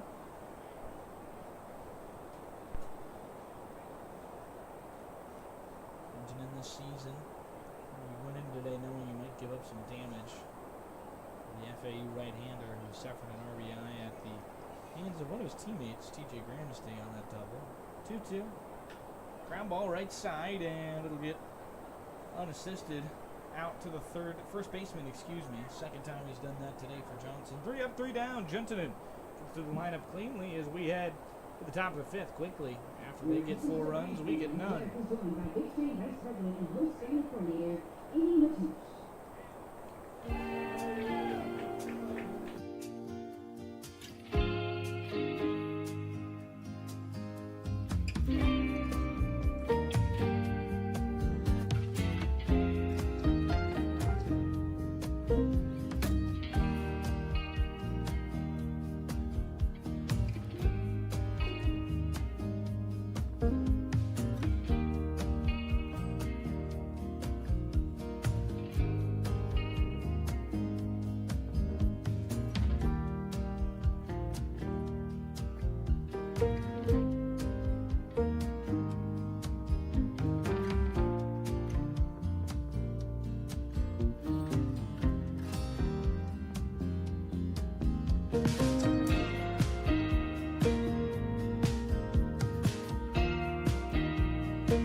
Hello and welcome back to the Big Train Baseball Network. I'm Carson Cash, joined by Zach Lewis. The top of the 5th, Senators lead 6-4. And the leadoff man, Kyla Wynn, the only man not to bat in the 4th, will have a shot at things after the second straight double play from Zach Anderson's bat. He was a little bit, I think, under that with the lumber, same pitch and inside curve. This time was a different pitcher, though. As Ketchum in his first inning of work did get the final few outs he needed. Well, all the runs he could, though, that were not earned to him. Yes, and Anderson had two straight grounding out. Well, second one wasn't ground out. Yeah, 4-6-3 double play. Yeah, but had 2 straight double play outs for Anderson, as Kyla Wynn is the only player in the lineup to be 0 for 2 tonight. 1-1 the count to Kyla Wynn. Ground ball left side, tough play. Carpenter can't get it. Gets into the outfield for a single. Kyler Wynn heard me on that one, and now he has joined the rest of his lineup that has hit pretty well top to bottom, and he has a single. Yeah, that's a pretty interesting start to this game. Every single member has been on. It's a good shout. Actually, it'll be an error. No single for him. We both just wrote over 1B in our scorebook with E5. 1-1. I actually crossed out the wrong time. Oof. I crossed out Jackson Hayes, but he gets to keep his single. Jackson Hayes' single is very well earned. Led off the fourth inning as the air leads off this inning. A 1 count to Hayes himself. Now a 1-1 count. Or got it wrong and didn't change it. But maybe a 2-1 count. Ketchum, you need to find a little more rhythm here with his batters. Kind of not finding as much control with his pitches. That one is into the dirt and not collected quick enough for Gagan. So the win is now over to second after he reached on an error. Pass ball on the 1-1 is now 2-1. It's weird to call it a pass ball. It is what it is, but it does go forward off of Karam from his glove. Pitch in there. It's a good strike. He's not too happy with that. On cycle watch.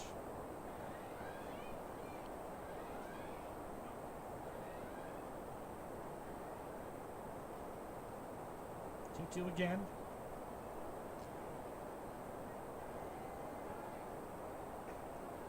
Disgusting slider. Just misses inside.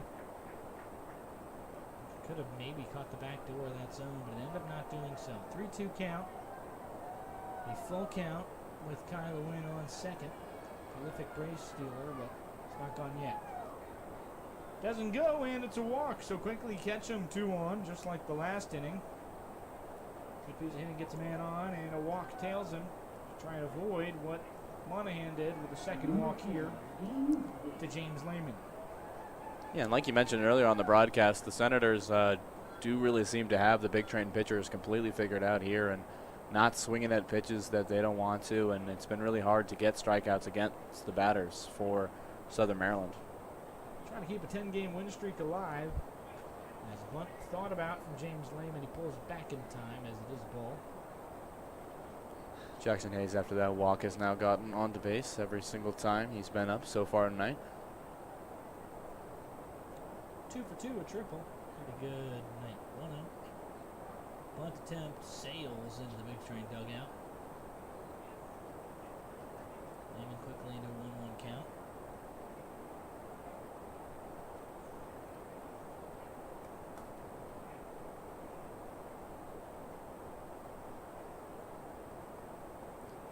Big Train were held scoreless in the bottom of the fourth. Broken bat up the middle, a base hit. Gets down, Kyler Wynn, not over to third in time, though. Gramisty can't pick it up and fire it. So a single, kind of courtesy of that broken bat. Might have gotten into the glove of Gramisty on a liner had it not have, but bases loaded, nobody out. Catch him in the same spot the pitcher before him was in Monahan. Well, yeah, it feels pretty similar to feeling Monahan got to this spot. No mound visit for him yet, as the coaching staff saying that they trust him to use his pitches to get out of this. Ground ball right side past the diving glove of Emilio Gonzalez. One runner will score, everyone else will stay, so bases loaded. Still, as the lead is extended 7-4 by a Josh Soronis single. The Delaware Blue Hen freshman has got a very good night going and season. Soronis now joins quite a few of his teammates now with an RBI on the night. Doing a really good job just getting a hit down when you have runners everywhere, and they're in a prime scoring position still here with Ewert up to bat. That one misses low and away. 1-0 quickly to Ewert. He did have that 2-run single. He's got 3 on the night. Any runs brought in department. A great opportunity to add on to that already here, as he has no outs and bases loaded. 1-0. Just inside. Ketchum struggling to find the zone like he had the same issues with his first appearance at Alexandria. His home debut. 2-0, bases loaded, nobody gone. It's a pitch right down Broadway. Ewert didn't like it.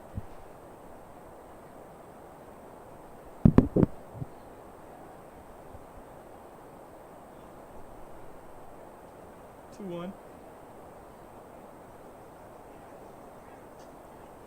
It's just missed again and quickly into a walk-threatening count.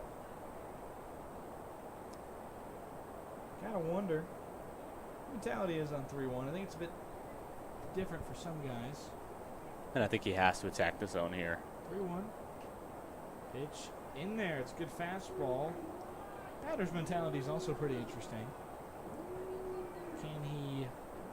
Is he going to swing on the 3-1 pitch, knowing that the 3-2 is likely going to be a more hittable one? My inclination is to swing, but To get something good, and he does not there, but it is just to survive. So full count, no payoff, as there's only 0. There's no outs. at a 3-1, I feel like you have that opportunity to kind of low risk, high reward, take a really big swing at when they really kind of need to put one in the zone. Ground ball up the middle. Johnson scoops, can't go to the home plate as he is able to get the runner at first. So an out collected, but a 4th RBI on the night for Jack Ewert on another RBI ground out. Fielder's choice earns him and his team an 8-4 lead, of which he is half of. Yeah, really adding to his RBI totals for the season. In the bottom of the lineup, Ewert, and 1 run down now for the big train, so starting to chip away at it, but still 2 runners in scoring position for the Senators, and jam work still for Ketchum. Stuck between peanut butter and some bread. 0-1. Good breaking ball is in there.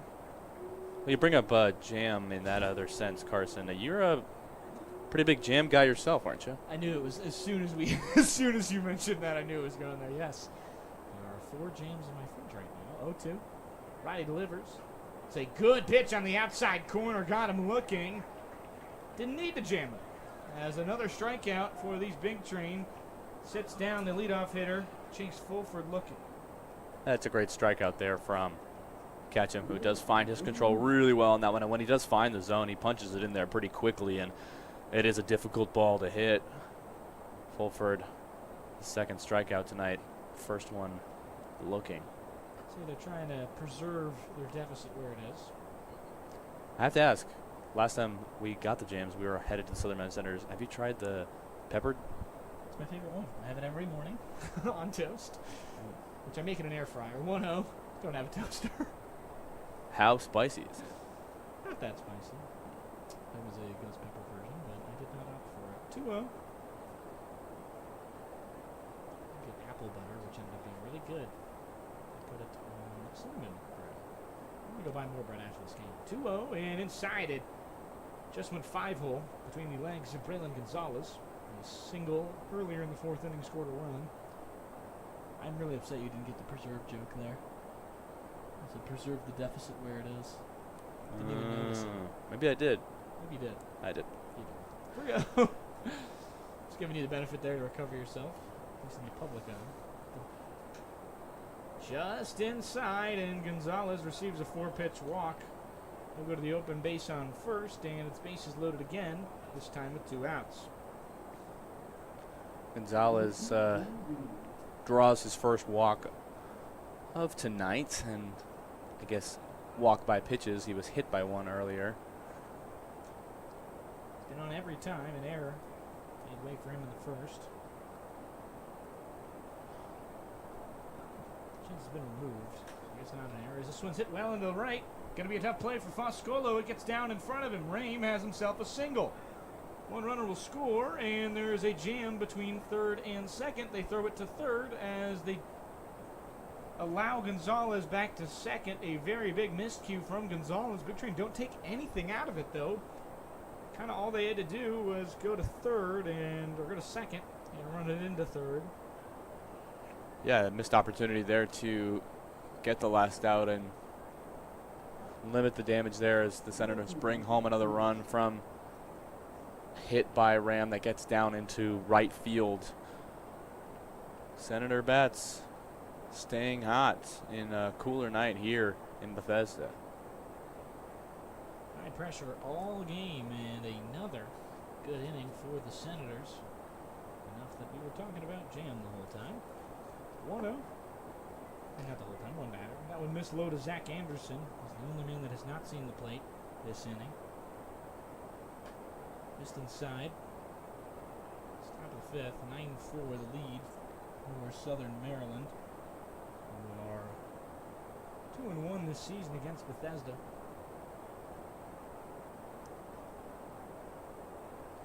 The 2-0 from the righty. Catch him in a big wave quickly. Finding a strike there on a good fastball. Yeah, the Big Train have proven that sometimes if they need to, they can make the comeback. They did so on Wednesday night. 2-1.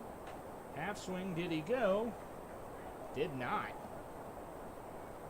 Thought that was pretty close. Must have just checked it right before the line there as he was convinced to be swinging at it, but thought better of it at the last second. So count now moves to 3-1.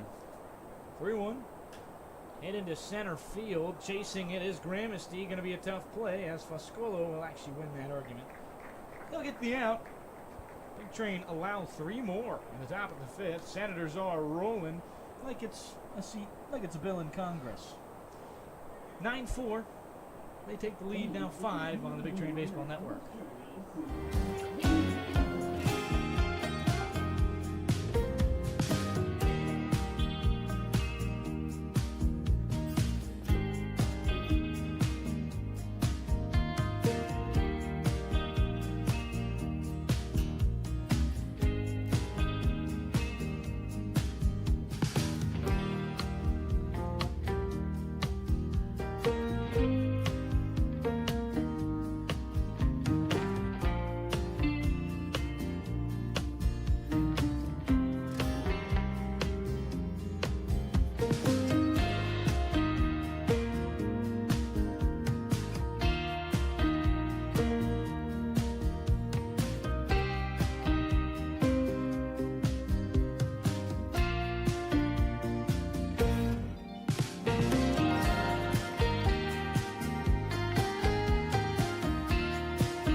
Brandon Wright, he'll lead things off here in the fifth.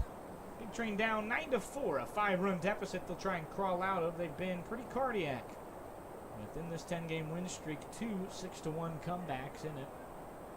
Actually, rather started with a 6-1 comeback after they had lost a game the night before in a doubleheader, but the first game on that doubleheader was a 6-1 comeback as well. Trying to keep the win streak alive via the way it started. This time by down the same amount of runs in the same inning. Pitch in there. Kind of tough to beat. Gentinen has been so good this season. 4 earned runs given. This tonight is more than he's given all year, but with how hot the bats have been of the Senators and a 3-game loss streak, it has not changed. This one, getting near to left, foul from the pull-hitting lefty. I think luckily for the big train, their bats have found a lot of momentum recently, so a deficit of 5 doesn't feel too bad for a team that has hit well as Brennan Wright chops that one to the second baseman. Ground ball is a out as it's collected by Raym and thrown to first. Pretty good section there after Anderson went down in the last inning. Big Train have been retired now in order the last 5. Batters. Emilio Gonzalez will come to play here. Homered already and gave the Big Train 2-0 lead to lead things off.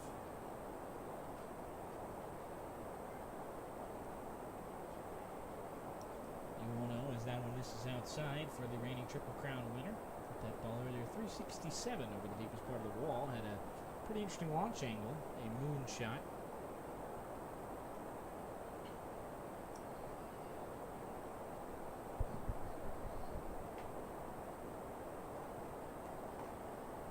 Draft is tomorrow. We'll give you updates on the stream of who's getting drafted and when.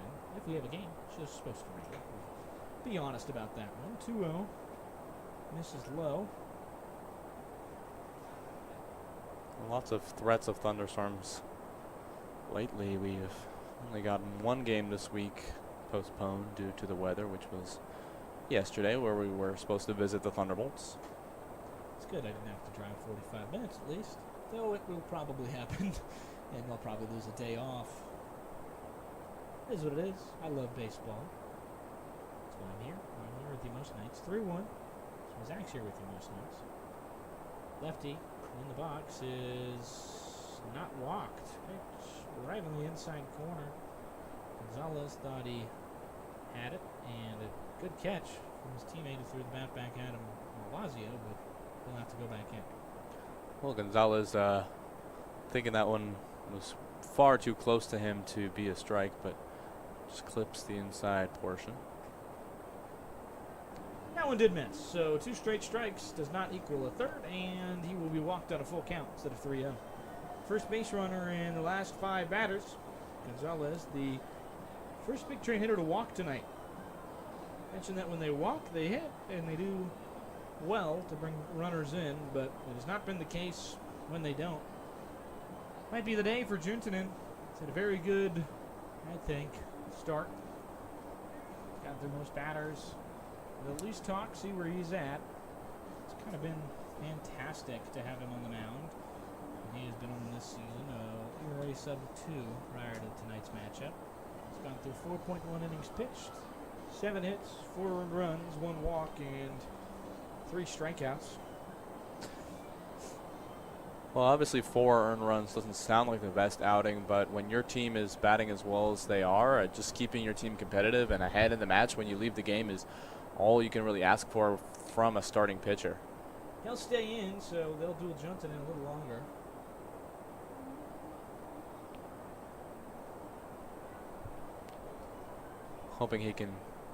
Senator's hoping that he can finish this inning.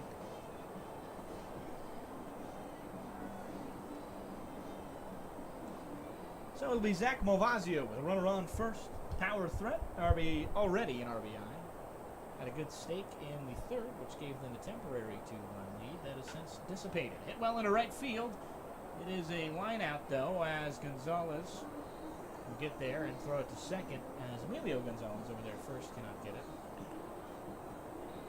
Well, it's a quick out there for Juntunen, who will appreciate that, and that should help him survive the rest of this 5th inning to close his start most likely in this game. But Malvazio made good contact. Fortunately, it's right to the fielder there in right. So now, Ryan Foscolo takes strike 1. 2 outs. Kind of a tough play there. He hit that in the gap. It's maybe a run. Gonzalez certainly on a stretch. Even though he isn't as fast as I'd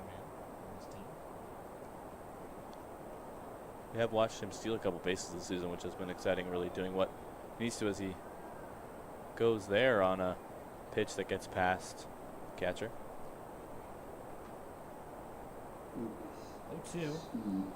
Tip. I think it made the signal for a foul ball, and then just Gonzalez was over first. So did not get it. Yeah, it looks like they didn't call that foul tip. Must not have hit his bat. Gonzalez got away with it. Maybe so. They ruled that one a passed ball. 0-2. And dropped third as Vascolo can't get it. Tough pitch there, and he's kind of swings and waves at it.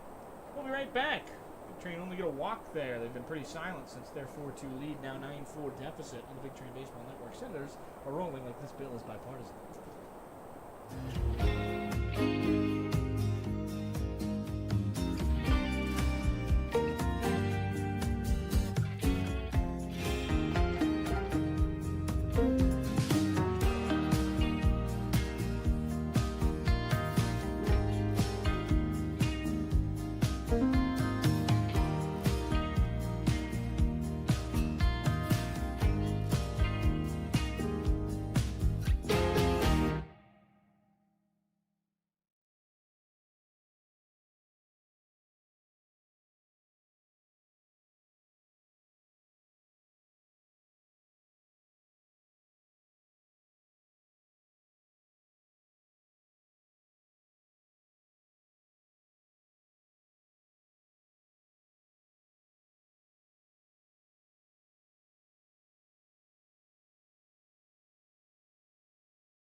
It's Nathan Wines, fresh off his best start. The Glen Burnie, Maryland ECU Pirate will try and swashbuckle his way through this order, Zach. Well, Wines doesn't have a start this season. Has been a reliever for the Big Train and struggled a little bit in his 12.1 innings pitched, an ERA of 10.95, WHIP of 3, and 15 earned runs to go with 8 strikeouts. So looking for redemption tonight, and it's a good night to do it as the Big Train look to mount a comeback. Starts with outs here and limiting the bats of the Senators, who have been pretty much unstoppable so far. Best appearance of the year was last time out, but prior to that, he also had a very good appearance in his first of the year against the likes of Southern Maryland. In that first game the Big Train lost, he went 3 innings pitched, 1 hit allowed, 1 strikeout, and no hard runs. So pretty good out stretch from him. That'll end the day for Jackson Ketchum, the Alabama right-hander, tailed by another right-hander as his day ends at 2 innings pitched, 4 hits, 3 runs, 2 earned, and 2 walks. So that's a strikeout in this town.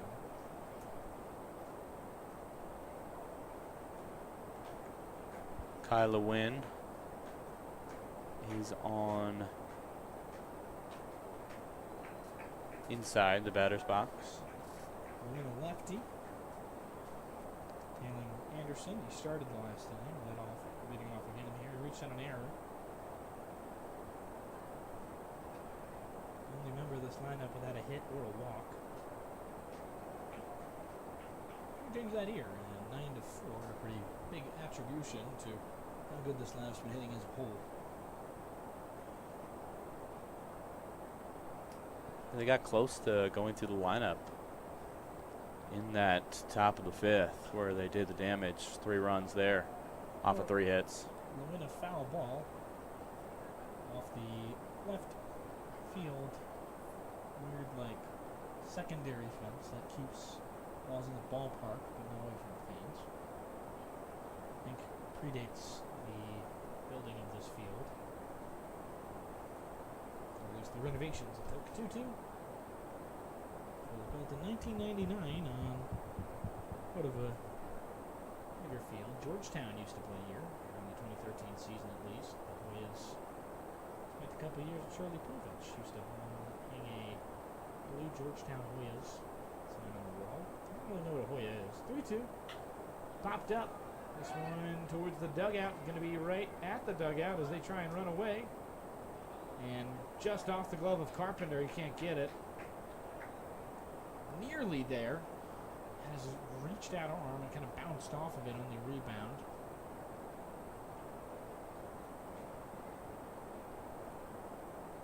Right in there for a chance for now, and Kyler Wynn lucky to have a second life here. But do you know what a Hoya is? Did you So look up what a Hoya is? I did actually. The name Hoyas doesn't refer to their mascot necessarily, which is a bulldog named Jack the Bulldog, but is derived from a student cheer, Hoya Saxa, a mix of Greek and Latin, translating roughly to "what rocks." What? Like what rocks? Like that rocks, man. I believe so. Okay. Well, Kyler Wynn is out on the ground out with that fiasco of discovering what a Hoya was. Well, I'm looking at the Georgetown University website for some more context. Get back to us with that as Jackson Hayes. He is 2 for 2 tonight with a triple, and a walk to his name will come up. Opportunity to try and get things going in the 6th after a well-churned 4 and 5 with 4 runs and 3 respectively. Big enough lead where we were talking about jams. Big swing and a miss, quickly 1-1. So, going back to jams. Favorite flavor? Okay. The last question we're doing about jams. But I had a peach habanero. That was my previous favorite. And kind of like that. But I think it has to go to probably this pepper jam that I got at a New York State Fair. About a year ago now that I still think about. 2-1. Ground ball backwards. It's foul. I highly recommend getting really into jams. It really is a thing that you would be surprised as to what jams they make. They can turn anything really into a jam if it is a fruit or a vegetable. I guess it's being pickled if it's a vegetable. If we want to go back to mascots, Georgetown was one of the first schools to employ a human mascot, student in the now familiar blue and gray bulldog suit. Ah, as a human in the mascot. Yes. 2-2. I thought you meant like the guy. I was like, we don't have the Musketeers. That's like a dude. It's true. That was not my proudest moment there. 3-2. That one misses outside. Hayes has worked a walk count here, potentially. He's given up some previously, but he's finally found his high velo and finally found his placement as that one's just on the top of the zone, and Lehman takes it into center for a base hit. It's his third First single. Third hit. Second single. He had that triple earlier in the game. Oh, this is Jackson Hayes. Yes. Looking ahead to the batter that's in the box right now, which is James Lehman, who does have 2 singles already tonight. We'll forgive him. Thanks. Hayes a triple in that second inning. 3 for 3 now as the teammate behind him, 2 for 2, and RBIs well to his name as he's got 2 singles and a walk. First pitch in there, 0-1 from Nathan Wines. Had some good appearances as of late, slowly getting better. Ground ball kind of eats up Corbin. It's a hot shot, and it gets into the outfield. Gramercy saw the runner trying to get ahead of him and round, and he tried to throw it, but it slipped out of his hand and went 30 feet in the air. Field still damp, still affecting play. Yeah, and Corbin maybe with still just a little bit of rust and getting used to his finger after there was a pretty significant laceration on it as well after a play getting hit by a ball while catching for the big train this season. So unlucky play, is not able to bring in another out for the big train as they still look to escape this one. First pitch missed low. So 1-0 count to James Lehman, or excuse me, the next man after James Lehman, Josh Saronis. Lehman given,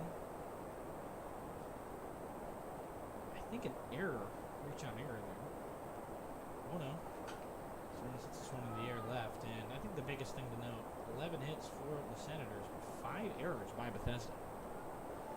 Yeah, it is really uncharacteristic. I mean, a couple of people moved around to some different spots. We have Brennan Wright in left field tonight. Parker Corbin at second. TJ Gramercy in center field. So it's somewhat typical, but people just a little out of place, and maybe that leading to kind of a couple of misplays by the players tonight. Swing and a miss, 1-2. Any jam recommendations, you can leave them in the YouTube comments. I will read them and try them, and we'll come back to the stream with them.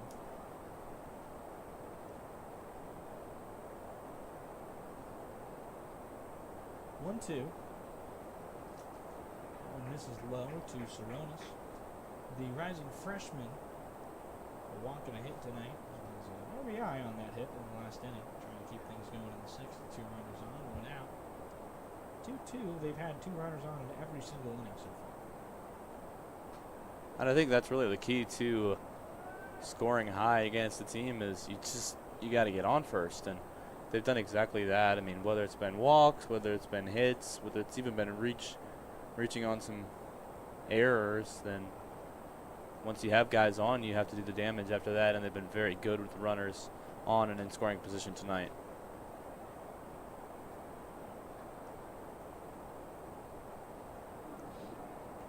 Two. Well, for example, I said that it had to be pickled, but I actually wrong. You can make dill pickle jam, but you can pickle jelly. Dill pickle pepper jelly is something that I'm seeing right now. It's something that I'm actually kind of interested in. I thought we were done talking about jam. Yeah, no, I'm excited. Okay. It's a full count for Josh Saronis. And that one in there. Strike 3 looking. He can't believe it.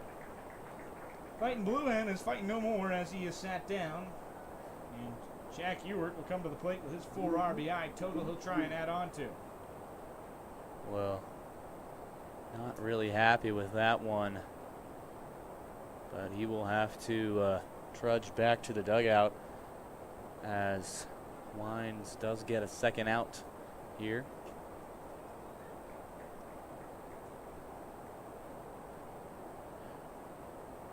Pitch in there. It's a strike to Jack Ewert. Going back to the Senators with runners on and runners in scoring position as Wines delivers the 0-1. Missed, and Gagan get someone else out. Senators are 8-19 with runners on tonight, and with runners in scoring position 7 for 17. So percentages maybe not like incredible, but certainly driving 8 runners home when they're on and 7 when they're in scoring position is certainly going to do the damage. That one missed. So 2-1 count pretty quickly to Ewert. 2 outs with the Saronis strikeout. On second is Hayes. And behind him over there at first is Lehman. Erased an error. Missing again, and a 3-1 count now. 4-3 ground out for Kyler Wynn. There's 2 more other out there, as there is 2. The last man up if Wynn can deal with him. We'll have to beat him here, though. Trying to hit the zone. See how likely Ewert is to swing on the 3-1. He didn't need to. Bases loaded for the 3rd straight inning in a row. Ewert is on, and the 7-run 4th and 5th could be added on here in the top of the 6th inning. Well, the Senators have been 4 for 6 with bases loaded so far tonight.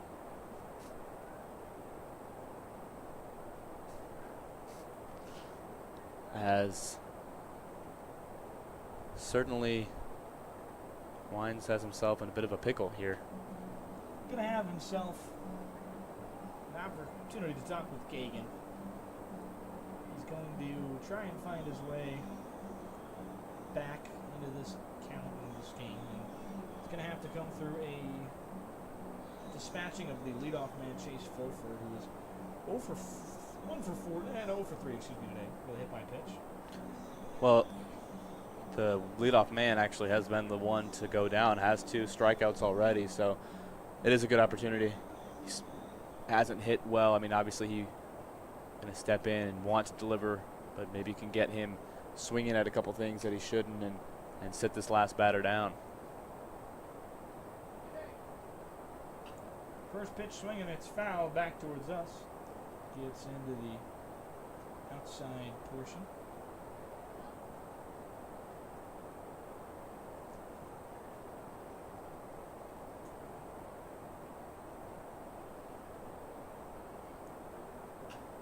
Foul down the line and right again on the second pitch for Wines, and kind of into a quick 0-2 count here as an opportunity to back out. Make sure they don't score a third inning in a row. Forward in the frames first, they got no run, second they had 2. And 4 and 3 in this fourth and fifth as that one misses.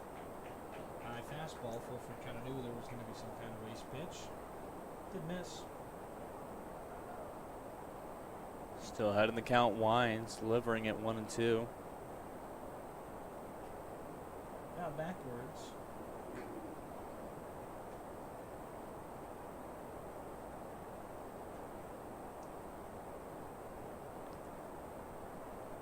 Now do 1-2 again as they'll dance with the same count number. Oh, that is a very good recommendation. If you are ever down in Charlottesville, I highly recommend Old Nick's pepper preserves. Delicious pepper jams are dipped to the spicy apple butter. I'm actually going to write that down, and I might go down there one of these days. 1-2. I am from Chicago. And I go to school in upstate New York. But I will make the most of my time here, and I might go down to Charlottesville, which I believe is 2 to 3 hours, but never too far for jam for me, as that one misses low. Thank you at EH Steve 1785. I honestly do really want to try spicy apple butter. That sounds awesome. I might have some. 2-2. Big swing and a miss, and he gets out of the jam. How about that? Preserves a 5-run deficit. We'll be right back on the Big Train Baseball Network. 9-4 the lead for the Senators as they're finally scoreless in one of these frames here as we head to the bottom of the 6th. Attention please. Chick-fil-A in the concession stand is buy one get one free for the rest of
We know this guy. I'm not going to mention it too much.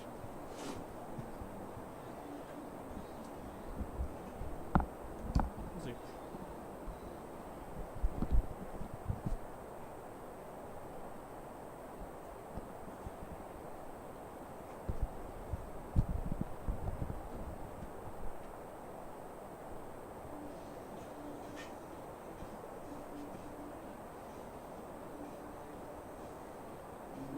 DJ Grant.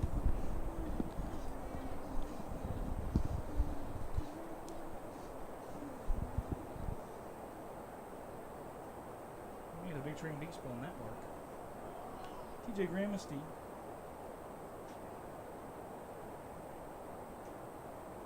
Righty on. We have a new guy on the mound for the Senators, number 22, Ethan Adams. Adams, by way of Alpharetta, committed to Georgia State. Redshirted in 2026. Been a pretty good pitcher this year. Last time against the Big Train on the 18th, pitched for 2 innings there. Gave up 3 hits, but no 1 runs and 3 strikeouts there in 41 pitches. So looking to replicate his last outing. Missed inside. And now a 2-1 count on Gramesty. He has already seen this night a single and a double. There's a lot of Big Train numbers who've been pretty good in the extra base hit category. Feels like this is the inning that something needs to happen for the Big Train. I think they could really spice things up here and make this more of a game to just go at it. I mean, you have to throw everything at it here. You have a win streak of 10 games to preserve here, and you got to just go all out for it at this point. Adams out of Georgia State. The Panthers last year. From Alpharetta by way of Anchorage. Pretty good pitcher this season. I mentioned 8.31 ERA with 2.65 WHIP. Does not tell the indicative full story. He's been better in his last few appearances. Last time against Bethesda, only 3 hits, 3 strikeouts, 41 pitches. Is pretty efficient. The 3-1 is swung on and missed. Adams strikes out Gramesty and quickly another man down. The Big Train have just been inefficient tonight at the plate. Yeah, and I think it's a crucial moment there. Gramesty, one of the hottest batters tonight, has a single and a double with an RBI and strikes out there after Foscolo ends the last inning striking out, and Casey Carpenter in his last at-bat struck out. So there's Ks all over the board for the Big Train, and they are hitting, but they're also striking out, and that's been the key between these two. 9-4. Their lead for the Senators. They've been very good tonight. First pitch in there to Casey Carpenter. Double already, a strikeout. Big Train struggling a fair mighty bit since the end of the third.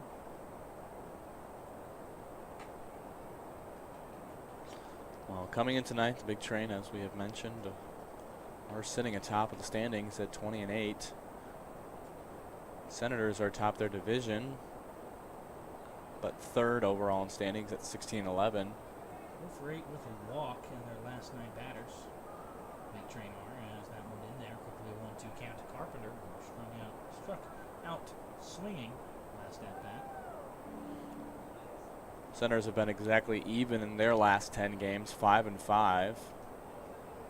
They're 3.5 games back coming into tonight against the Big Train, who are the ones to chase at the top of the league. Allmeds has certainly been a down tick in production since their last time they had Bud Coombs on the field. One of the last times that was the case was that last game against the Big Train, where they scored, I believe it was 15 unanswered. It was 18 unanswered, excuse me. General up 8-0, lost 18-8. 2-2. Adams a good strikeout chance here. He's got great stuff. Pitch misses high and a 3-2. He's struggling to place it though.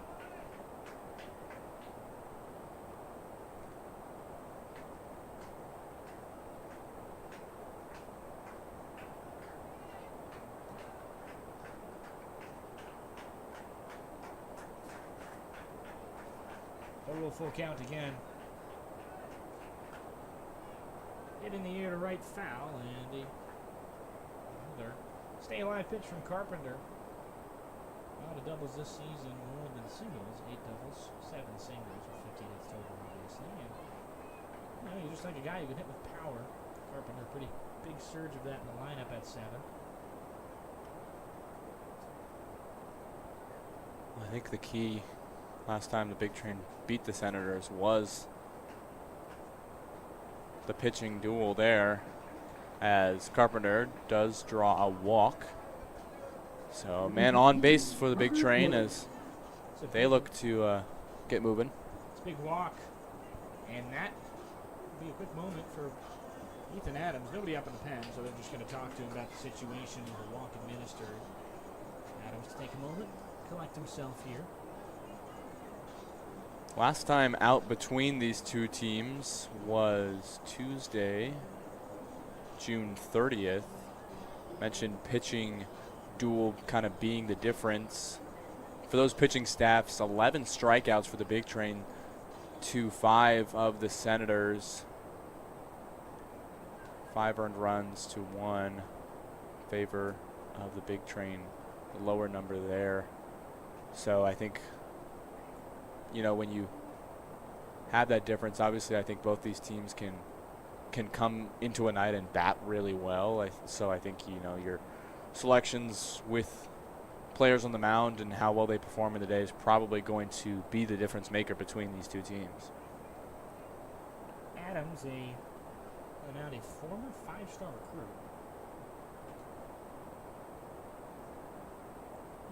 And misses just on the inside corner.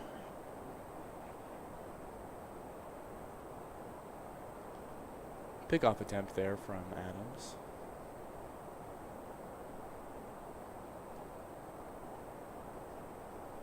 I saw it happen, and somehow I was like, yeah, he's pitching. It missed him on the inside tag. Kind of just got past his left hand. I apologize for that. 1-0. That one did miss, and this one in there. Missed on the outside corner. That one in there for a strike on the low portion of the zone. My brain had a miscommunication there. I'm not sure what nerves fired, but it was the pitch missed its side. The tag missed a little bit inside as it didn't catch it. Corbin missed high. 2-1 now to Corbin, who has had a bit of a slow return since injury. Has hit well in a couple of games, but tonight's still trying to find his rhythm. Just a few weeks with a pretty serious laceration on his finger. Just committed to Akron as well. 2-1, big wave. Didn't give him the time to go visit Akron on that injury, as he's under fastball. I don't know, that was his pitch there. See if he gets another one here on 2-2 for Adams. Well, strikeouts have been a problem for the bottom half of this lineup. 5 through 9 all have a strikeout tonight. He delivers. It's Corbin who swings and fouls one back off of the netting. Interestingly, though, 5 through 9 all have 1 strikeout. Nobody has 2 yet tonight. A lot of hits for these Big Trains, 7 total, but they just haven't been able to get things going beyond the 3rd inning. Hitless since the 3rd inning. Missing low and another full count from Adams as Corbin lays off a close pitch.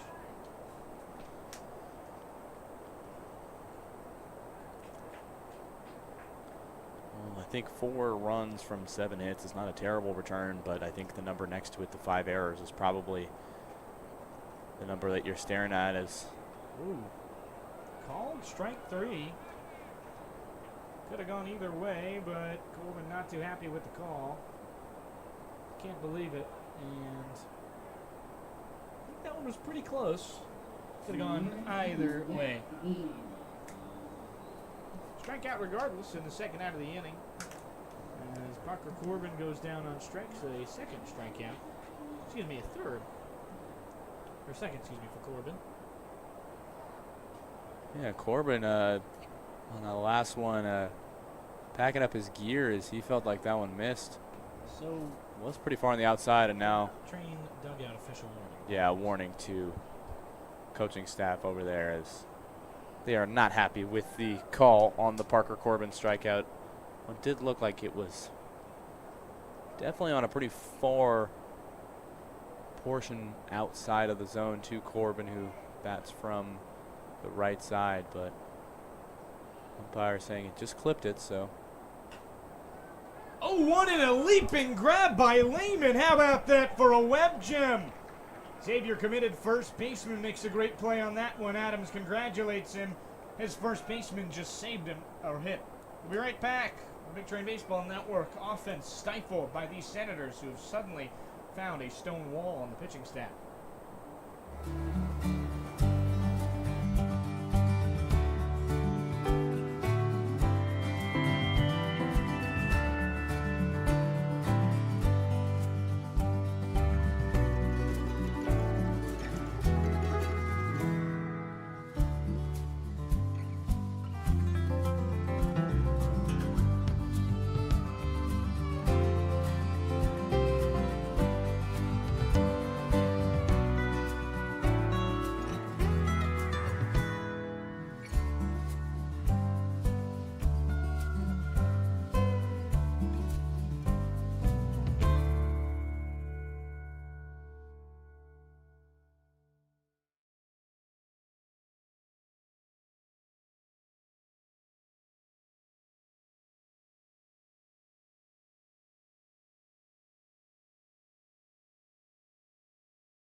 Welcome back to the Big Train Baseball Network. It's Braylon Gonzalez to lead things off in this top inning.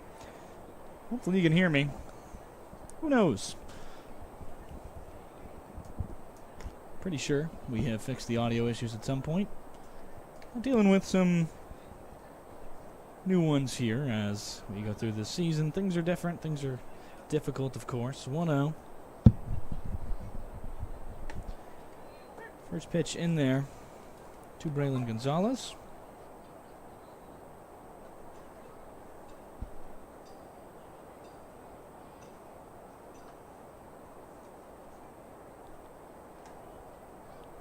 Third strike to Corbin, by the way, was kind of at chin level. He did kind of miss. Obviously, it's hard for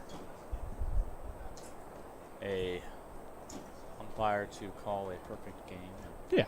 I mean, sometimes you miss one, and sometimes you miss one on 3-2. And that's life, and it's the game of baseball. Yeah. Certainly one of those things. So 3-2 turned, or 2-2, excuse me, now for Gonzalez.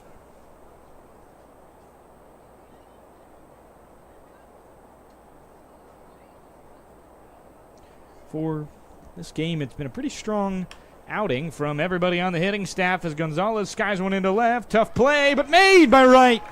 Another Wem gem continuing. They have just done fantastic all season with this offense and defensive side. And that was another one from Wright, the former All-Star this year and last year, the former first-team not all Big Ten, all Cal Ripken Senior League, second-team All-Sun Belt for a reason. Plays second, plays left field, does just about anything you want him to.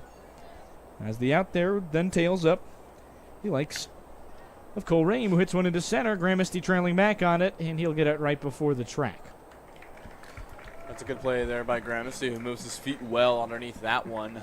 We ended the inning with a flying catch. James Lehman, the first baseman for the center, is looking like a logo.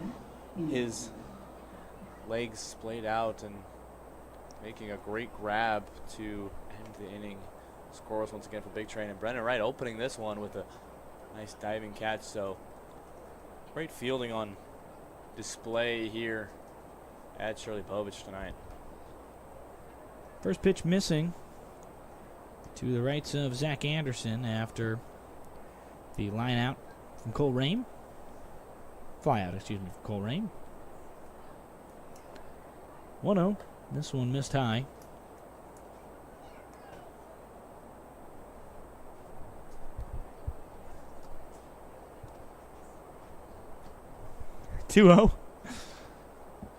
Some art in the ballpark tonight. Very cool things going on as they're showing off the art that they made at prior Big Train games.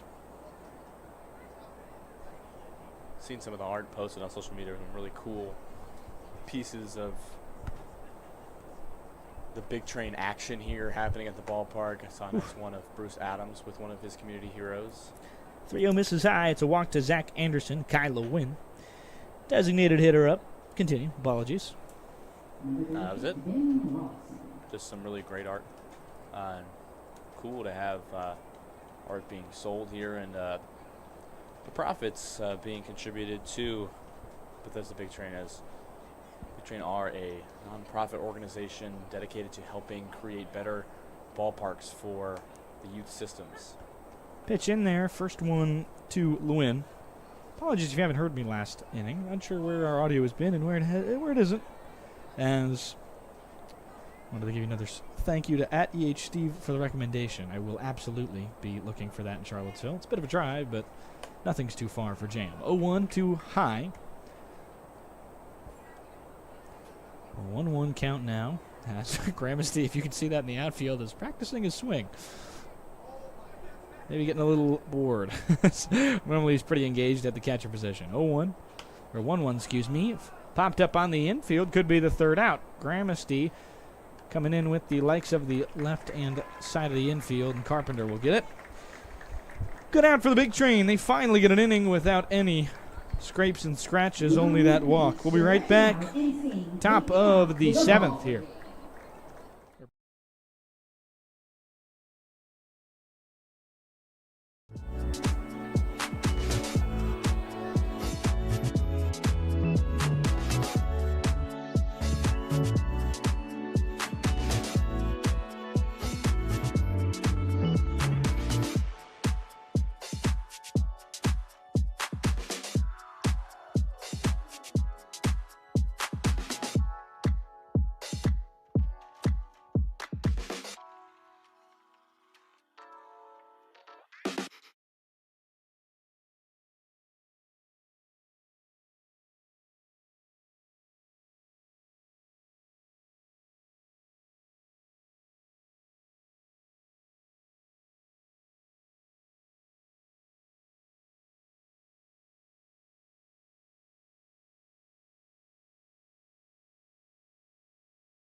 Welcome back to the Big Train Baseball Network. I'm Carson Cass, joined by the likes of Zach Lewis. Hopefully you can hear me now. Cal Johnson, the man up.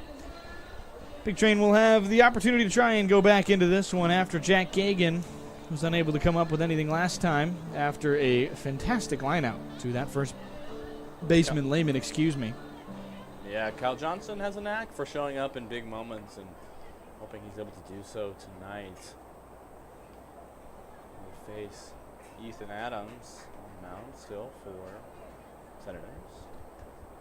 Talking about what's going on around the world of baseball, at least in the major leagues. Today, Hunter Green versus the Cubs, 7-inning pitched. No earned runs, 12 strikeouts. Guy's got 19 Ks since his return from injury in 2 starts. He has been very good. 12 a lot. Makes you think about a 20 strikeout game. Would you rather go see a 20 strikeout game or a 3-homer game? Or a 3-homer game? Yeah. 20 strikeouts. Yeah, that's, I think It's incredible. that's right. It's fun to watch. Yeah. I think about Randy Johnson was the last guy I can remember who did that. There's definitely somewhere along the way. I need to look that up, as that one misses outside. 2-1 count to Johnson. If you're curious about baseball around this league, only Crop Dusters beat Metro South County Braves. Home mat only, 9-4 today. Thunderbolts are at the DC Grays and winning 4-3. And I believe Alexandria Aces game was postponed. Rocketed into right. Going to be extra bases for Johnson. He will round. Great throw. Frozen rope on the line, but it's offline. And Johnson is in at second base for a double. He'll have himself a good piece of hitting there to lead off the 7th. Down 5. That's a piece. Well, it's a great throw and a swing at the tag from the second baseman, Chase Fulford, but Johnson just gets underneath and past it. As we said, Johnson steps up in big moments, and definitely a big one there. Gets himself into scoring position for his veteran batter, Brennan Wright, to send him home. So the only guy who struck out 20 in 2 games is Clemens in 86 and Clemens in 96. Kerry Wood, I think he would have been managed at that point by, I think it would have been Dusty Baker with the Cubs in 1998. Randy Johnson, who did it against the Reds in 2001. Scherzer, the most recent one, did it in 2016. Brought that up again because pretty awesome Nationals moment. 1-0. That one misses high. First time I've ever seen Max Scherzer smile. Mad Max was a crazy dude. Yeah, and it's just an incredible pitcher to watch. I mean, that World Series run was definitely a fun one for everyone to watch and celebrate around here. So that was a cool moment for the city of D.C. 2-0. This one flied to left, foul from the bat of Wright. You know, I actually had been to D.C. one time before, and it was in October of 2019 when they won it for my middle school trip. So I actually did experience part of the celebrations there. I was there the night they won it. 2-1. City was very excited. I remember being in our hotel room like, wow, something must have happened. Wasn't a huge baseball fan outside of the White Sox at that point, as that one misses high. Well, I've now been a youth in and around D.C. for the Nationals World Series win and a Stanley Cup win by the Capitals. So not a bad time to be in D.C. No. Is there really everyone? I don't think so, as Brennan Wright sees his pitch inside and walks himself to first base. 2 runners on, 1 in scoring position for the man who had an incredible home run tonight, Emilio Gonzalez. Mound visit for the pitcher for the Senators, Ethan Adams. That'll be it. Adams had himself a mound visit earlier, and we will go to the bullpen. A righty arm, it looks like. We'll take a look at who it is in just a moment on the Big Train Baseball Network.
Welcome back to the Big Train Baseball Network. Yenli Nolasco going to be the man on here tonight. He's been pretty good.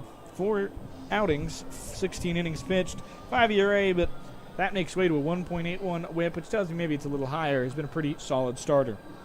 Yeah, it has 10 strikeouts as well, so it's been a player that's done good work for them in the starting spot. Now a chance to come in and provide relief for the Senators here, who still are holding on to their 5-run lead. They have 2 runners in scoring position now. 1 runner on second base, 1 on first. So 1 in scoring position, 2 on. Nolasco looks to navigate it. Sorry, I genuinely started singing along to the song. Yenli Nolasco. I actually forget the song's name. It's Under Pressure. Under Pressure, yep. Okay. Yenli Nolasco Queen is... and David Bowie. It's a David Bowie song. I think everybody understands. Maybe sing along at home if you got part of it on our mics. But Nolasco, another Georgia State pitcher out of Dallas, Georgia.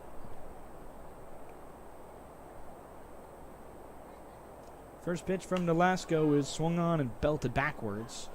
Foul by Gonzalez. Certainly right at my car. You know, Carson, I thought I was several hours early to the ballpark today, and I thought I might have just beat you here, and I did not. So I was here at 1:58, man. 0-1. Nolasco delivers a big swing and a miss. Now into an 0-2 count quickly to Gonzalez, who we mentioned already went deep tonight. Looking for some magic here. Down 5. Runners on second and first.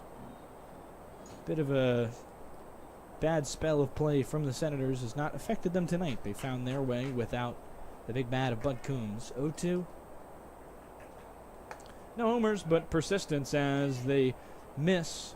Nolasco, they throw it back to first, or second, but they don't get him in time on the check back.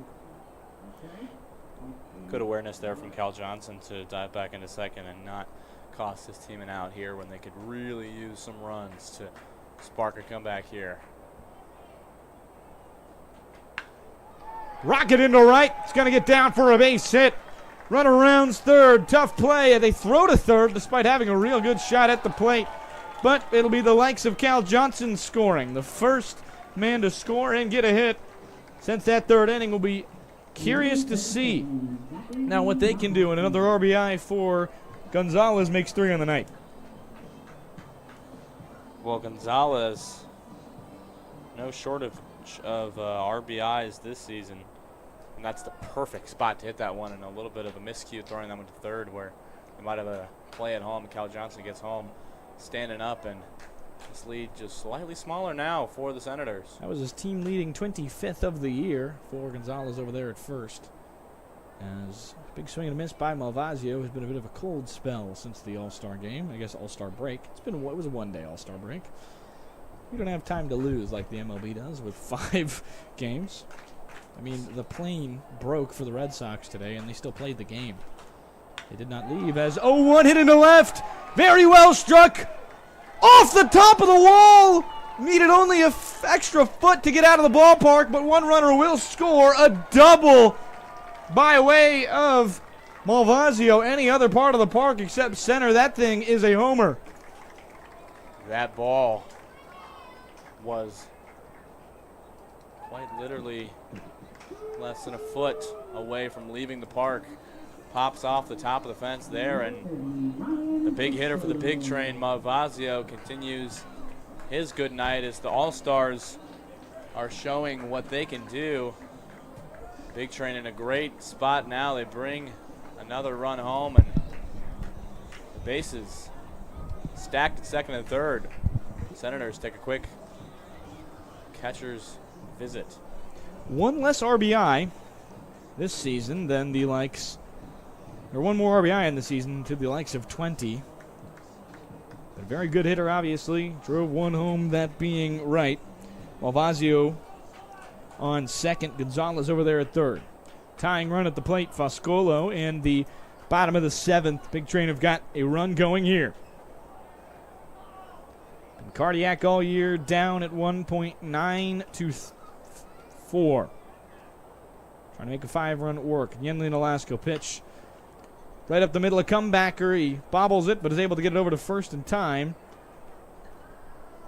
First appearance this year that is not a start. It's gone poor to start. 2 runs given up, but that's an out. Yeah, and I think Malvasio sensing that he had the opportunity to make something big of his plate appearance after he already had a RBI single in this one and 2 flyouts, so been making contact all night, and he found all of that pitch and just needed an extra little oomph to get that one over the top. Graham Estes saws this one off into center and gets down for a base hit. 1 runner will come home. It'll be Gonzalez, trailed by Malvasio just behind him. And the quick pairing. This game is now within reach at 1. And this Bethesda Big Train team, they don't quit. They know that there's a reason they have a 10-game win streak, and they're not willing to just go out of games quietly. They sense an opportunity. There's a new pitcher, someone who has mostly started and hasn't played a lot of relief in this league, and all of a sudden, I mean, it is a 1-run lead for the Senators. There's a man on first, Teacher Gramesty, continuing a very good night for him as Bethesda Big Train lineup bats well all around. Casey Carpenter now up to add on to the damage. His hitting is contagious. That's Graham. Apologies. That's Gramesty's 3rd RBI on the night with Malvasio, who tailed behind Gonzalez there. First pitch missing to Casey Carpenter. He was a man who was second in that last inning, earned a walk. 1-0 count. Right-hander Nolasco giving up 4 runs already this inning. Ground ball left side. It's a worm burner, and it's through. Another base hit. 2 on, 1 out. Carpenter seems to have caught the bug as well. Interesting, for this Big Train, you almost feel more comfortable when they're down a few runs near the end of the game than when they're up. Sometimes they haven't held on to their leads as well, but when they're down, they definitely feel like they're playing with a chip on their shoulder and able to be really effective and scrappy late in these games. They did the same thing on Wednesday night against the Thunderbolts and proving that they can do it against anyone in this league. They just need to catch fire. 1-0 count. Was the one he drilled into left is Parker Corbin now. 12 hits in this ball game. Tying run over there at first, or at second, excuse me. The leading run would be at first for Corbin as the first one misses inside. 1-0 count to the left-handed Corbin. So for Emilio Gonzalez, who earlier this inning drove a run in, he's sitting at 25 RBI. With other totals not moved, he would be sitting at second. Only Robert Kelly of Metro South County with 27 would be above him. Kelly, a New Jersey native, saw him at the All-Star game. Plays for Monmouth, has had a great year. 1-1, missing high. I mean, Gonzalez has a case still for Hitter of the Year. He will have more time to earn that moniker. Still 10 games after tonight. Most of the way through this one, he's pretty much earned his heart. Very good night tonight. Kelly did, the RBI leader, have 3 RBIs in the loss against the Cropdusters tonight. 2-1, foul backwards. Been the case for the Braves. Felt like good hitting just hasn't mattered as they are on the feet of missing the playoffs. If there is no canceled games, they will hope for some rain. As I believe they are, yes, in that second place spot, but only by half a game. Or that 6th place spot, by half a game. Just behind Gaithersburg. Just ahead of the Aces as that one misses inside. Now a 2-3-2 count with an out. And Corbin, the ultra-selective catcher, playing second tonight.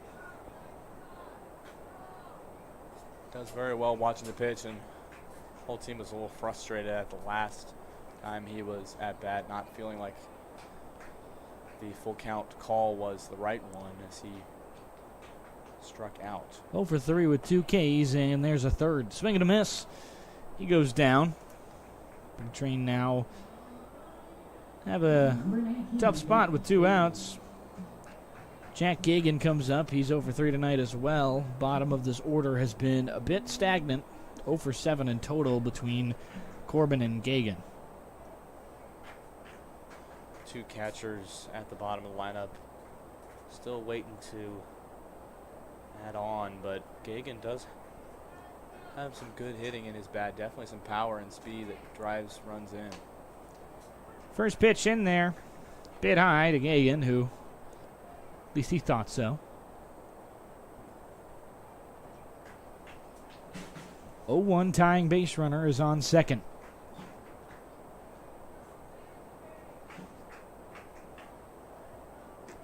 Velasco pitch just misses. 4 runs given up this inning. Trying to help break a spell of 3 losses. It's the longest active losing streak in the league. 7-21 Thunderbolts are at 2. 7-21, excuse me. One team here. Whew. Velasco delivers some heat there, but it misses inside. Nearly got Gagan on the hands. One team looking to snap a streak of losing, and the Big Train looking to extend their streak of 10 games in a row, now 1 in this league. Graham Steve's over there at second doing whatever he can to get in the head of Nolasco as that one misses. He just did the wave. Now the robot, I don't know, he's having fun. He's not really trying to do anything but throw the pitcher off, and that may have worked. 3-1 as that pitch missed. See if he looks back at Gramesty here. He does. And a pitch clock violation. It does work. He's entranced by Gramesty over there at second. And he gives the automatic walk to Jack Gagan, excuse me. And the runners will, or the Big Train will have a fully batting around lineup. Cal Johnson up. Well, it is just the worst feeling in sports when you, as a player, kind of get goaded or, I don't know, just give in to the taunting a little bit. Or he didn't give into it there, but just a little distracted by it. And Entranced. yes, entranced was a good word for it. After this pitch, I have a funny story about I kind of had an embarrassing moment like that. Half swing from Johnson didn't go. It's a ball. Playing in a soccer game at the kind of near end of the game, guy in front of me pretends to tie his cleat, and I try and go past him, and he pops up from pretending to tie his cleat and takes the ball off my feet and then runs down and scores. Popped up on the infield. That's a rough one. Yeah. Ranging into the outfield now with some wind, and it's a difficult play. They do get it. Well done by Ewert to adjust. Big Train within 1. They'll have to hold them, though, in the top of the 9th. They'll be right back in the Big Train Baseball Network here in just a moment. Down only 1.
It'll be Jordan Capuano on for the hold. Right-hander will have a shot at things here. He'll try and keep it at 9-8 for a walk-off attempt for the big train in the bottom here. Bristow, Virginia native. He's a Youngstown State Penguin, Zach. He is, and he has played in 7 games, all relieving appearances for Capuano, so that's what he does here. 7.2 innings pitched. His ERA is not what you would want so far, neither being his whip. Has 9 strikeouts in his 7 innings, so has been able to strike out, but it's unfortunate. His second to last appearance, if you remember that game versus the Aces, which I think we so very much do.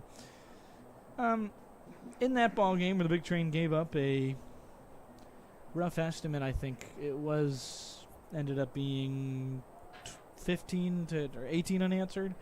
Capuano unfortunately started that trend. No innings pitched, did not get an out. 4 hits, 8 earned runs, 30 pitches. That is his most recent appearance. He did not record an out, but he did figure one out against the Aces that second time after. He was great. 2 hits, no earned runs, 2 strikeouts for the righty. He will have a second go at this lineup as Jackson Hayes to lead things off here in the 9th. Yeah, that last outing against Southern Maryland, Top of the 8th, as this one's grounded into the center. It is top 8, I apologize. I misread the scoreboard. It's a hard one to see from our booth here. Numbers of the innings are very small. No, there is no numbers, pretty much. I think I just misspoke in the first place. But, been a pretty good 7th inning for the big train, as they did get through part of that lineup.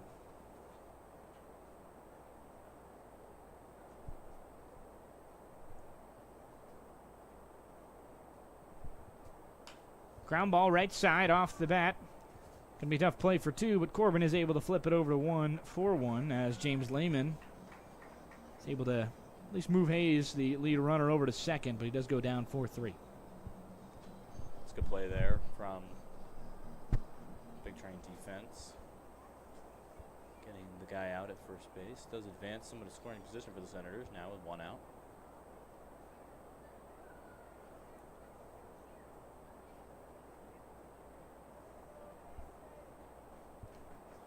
Munetaka Murakami also noted to the All-Star team. I think he'll be the last addition for the American League today.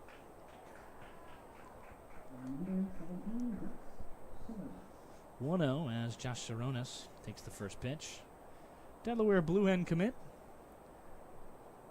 He's been very good this season. Pretty good tonight. 1 for 3 with a walk and an RBI single. 1-0. It's a good breaking ball, just misses. I think that one did make it in the zone, but ultimately was not called. 2-0.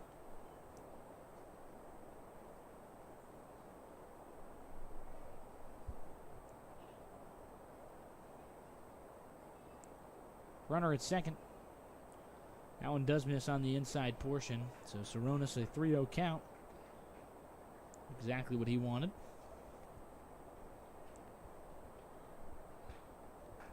Best way to get on is to get four, not four that you don't have to swing at, Zach. I mean, it is, and it's an easy way.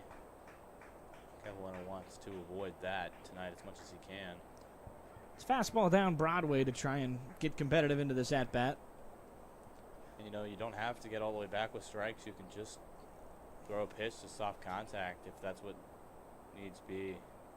A lot of pitchers sometimes trying to overextend themselves or make it too difficult on themselves. And the outs, they count no matter how they come. Capuano not a huge strikeout guy as that one misses outside. So they will put a runner on first and second again. Every inning so far, other than the 7th, there has been 2 or more base runners. 7th had 1, nearly 2. Actually, excuse me. Yeah, I only had 1.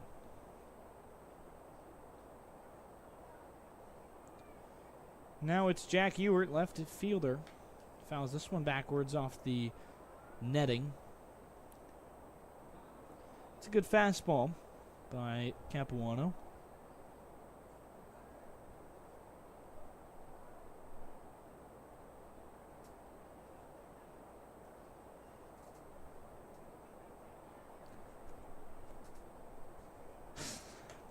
Oh, 1 missed high.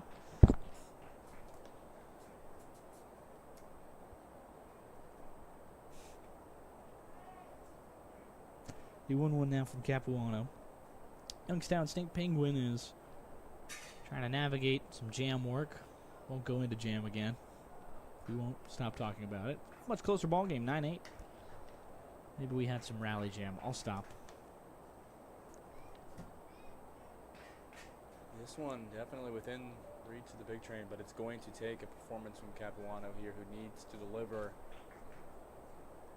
in a big moment of his season with the big train. So, I guess and if you're looking for some more news in the MLB, another cycle today from a center fielder in Chicago. Guess what center fielder it was? No, it was not PCA. It was Tristan Peters, which I think is a really good moniker to go after here. His former summer baller, did not have a lot of praise. Canadian out of Manitoba. A very late round draft pick by the White Sox. And you just see how important tomorrow is going to be for so many young men in the MLB draft. Some on the field today will get picked down the road, either maybe on tomorrow or maybe another day. But Peters is shot from Manitoba, went to SIU in Southern Illinois. Made it all the way to the MLB and is now a starting center fielder. As this one is popped in the air foul. Had some serious all-star caliber looks, and he hit for the cycle today. It is a beautiful game, and we have no idea who's going to make it in the MLB. It's why the draft is 20 rounds. It's why out of the last 10 MLB first overall picks, arguably only 2 of them have panned out and 2 of them still have time. 3-2. Hit well into right field. Going to be collected by Foscolo, and the play will allow the runner to try and get third. He will. So Ewert does his job, moves a runner over. In a pretty awesome moment on the south side that I think can be tuned in. Ask for the attendance of tonight's game. I can't tell you the actual number because we won't have it till after the ball game, but I can eyeball it and say I think it's like 200. Maybe more with parties. Maybe 200 to 350. Including parties. We've got people maybe leave the ballpark, and it's pretty late on I guess, school night. No, it's not. It's Friday. Also the summer, of course. Yeah, but, my parents didn't let me stay out late on school nights either. Weekend. On non-school nights either. That's true. Even in the summers. 0-1. As Fulford stands back in. Capuano, a man in third and first. Corners. Big wave, and 0-2 quickly for the leadoff hitter, who is 0 for 4 tonight in 5 plate appearances. He was struck by a pitch in an 0-2 count in the 4th as well. Capuano getting ahead, and this is a big moment in this game. 0-2. Hit well into left field. Going back on it is Gramesty. It's a tough run, going to bounce off the wall. One runner will score. The lead is extended to 10. A second will round. They'll try and make a play at the plate. It's not in time. 2 RBI double from the leadoff man, Fulford, and it is 11-8. Fulford standing there now at second after he delivers what could be the killing blow to this big train team who crawled themselves all the way back from 5 runs down to make it a 1-run game. Capuano leading one over the plate there, and Fulford makes him pay as he brings 2 runners home to stretch the lead here in the top of the 8th for the Senators. As Charles Pickens, or I believe Charles Dickens once said, never say die. Ground ball right side. Corbin makes a great sliding play on it. Over to first, and there's the third out of the inning. Big Train will try and achieve that old British moniker of English of literature here in the bottom half of this next inning, in the 8th. 11-8 the lead now. They have 3 runs to get.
Hello and welcome back. Conlon Taylor.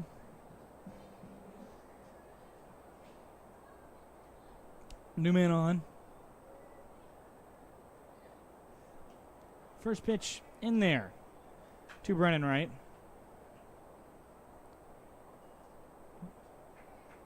Wright tonight is 2 for 2 with a walk.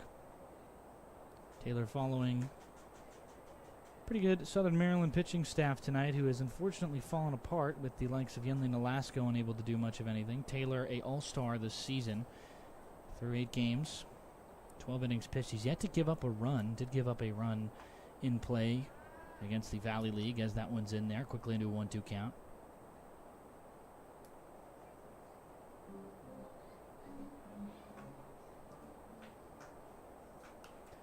One-two foul backwards.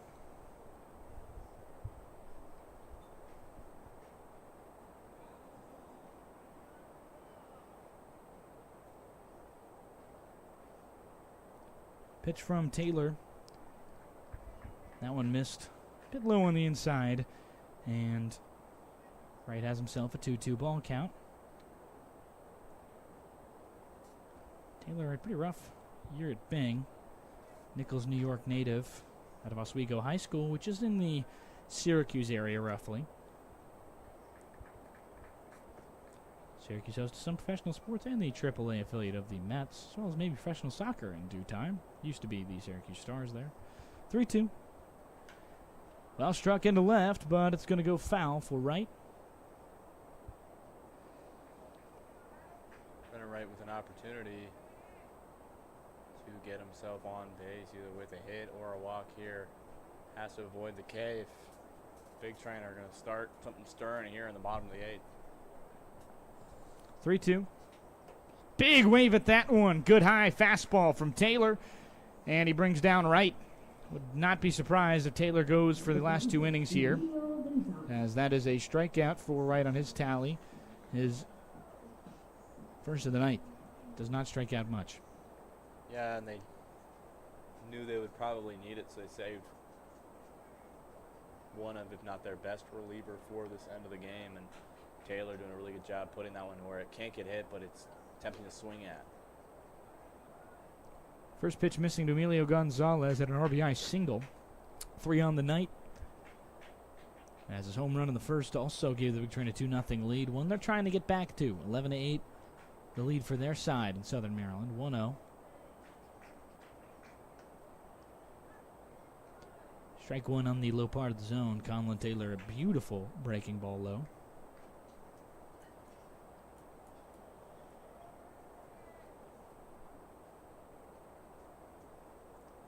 Big Train need their players to dig in. And This one popped up on the left side. Chasing after it is Fulford, and he gets there. Collected with his left hand, and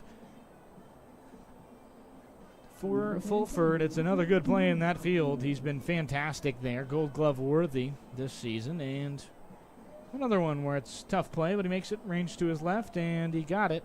Had to play quarterback there. As Zach Malvazio with 2 outs comes into this, then Conlon Taylor has just broken down this Big Train lineup.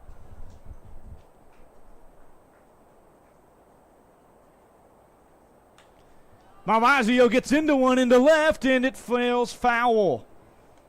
Wouldn't have left the ballpark fair, I think. Definitely had a lot of power under it. If you remember last time up, Malvazio bounced one off the highest part of the wall in left. Karen back, and he had a RBI double instead, as this one is sawed off up the middle. It's a bouncing ball collected, and a single, as Fulford was hoping it was going to bounce more, and it just gets under his hand as it has no spring from the grass. yeah, that ball just drops into the damp grass. It did not bounce up as the shortstop thought it might. And Malvazio was on first base for the second time tonight. Only the 9th hit given up this season through 12.2 innings for Taylor. I think it definitely is a case for the best reliever in this league. Hitters coming in today hitting a .186 mark against him.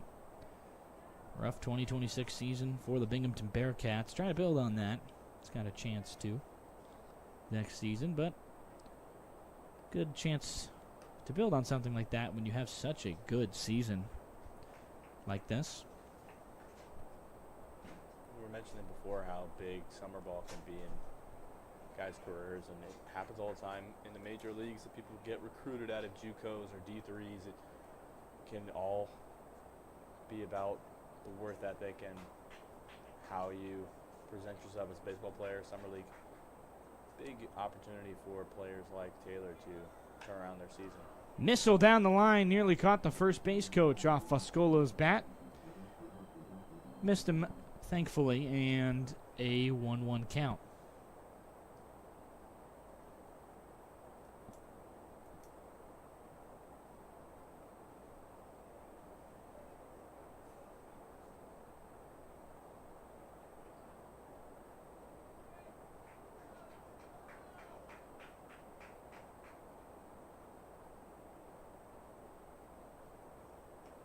Half swing.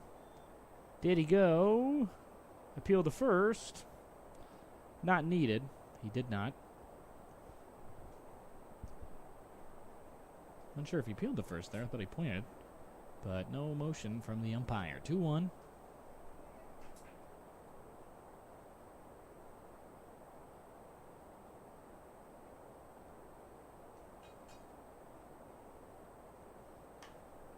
Hit well in the air to right and foul. Had the distance to leave a ballpark. Did not, as it exited foul. Stage right. This would be stage left. It is stage left. Theater guy over here.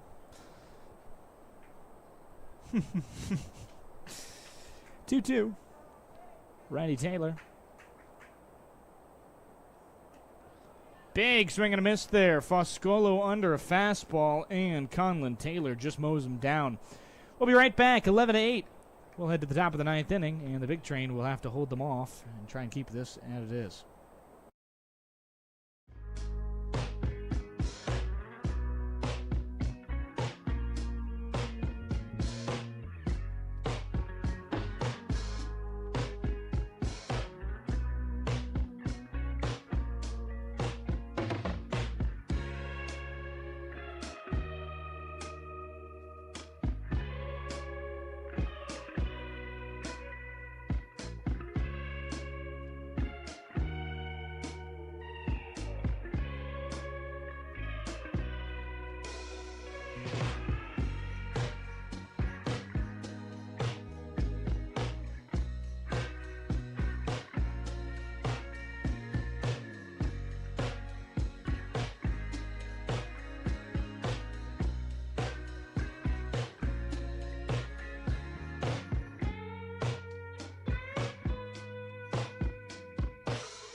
Welcome back to the Big Train Baseball Network. It's Zachary Malvazio, the designated hitter, on the mound. UCF Knight has only pitched in 5 games. We probably would have seen him more on the mound if not for his hitting prowess this season. Came in mostly as a pitcher from UCF, but it's been incredible from behind the plate. He almost added on to his home run tally tonight, as we mentioned. He's pitched for 7 innings, ERA of 5.14 and a whip of 2.29, 6 strikeouts. So his pitching hasn't been exactly where he would want it, but he has certainly made a difference for the Big Train team, mostly from behind the plate. So they have a 3-run lead. He'll try and defend, get a hold here as Malvazio. He did hit his 20th RBI in earlier. Every time he's designated to hit this season, he has been pretty fantastic because he's almost always pitched. 1 for 2 in saves this season as well. He did blow a save against Alexandria, but got a save a few nights later, I believe. Cannot remember who it was against. Let me take a quick look at that.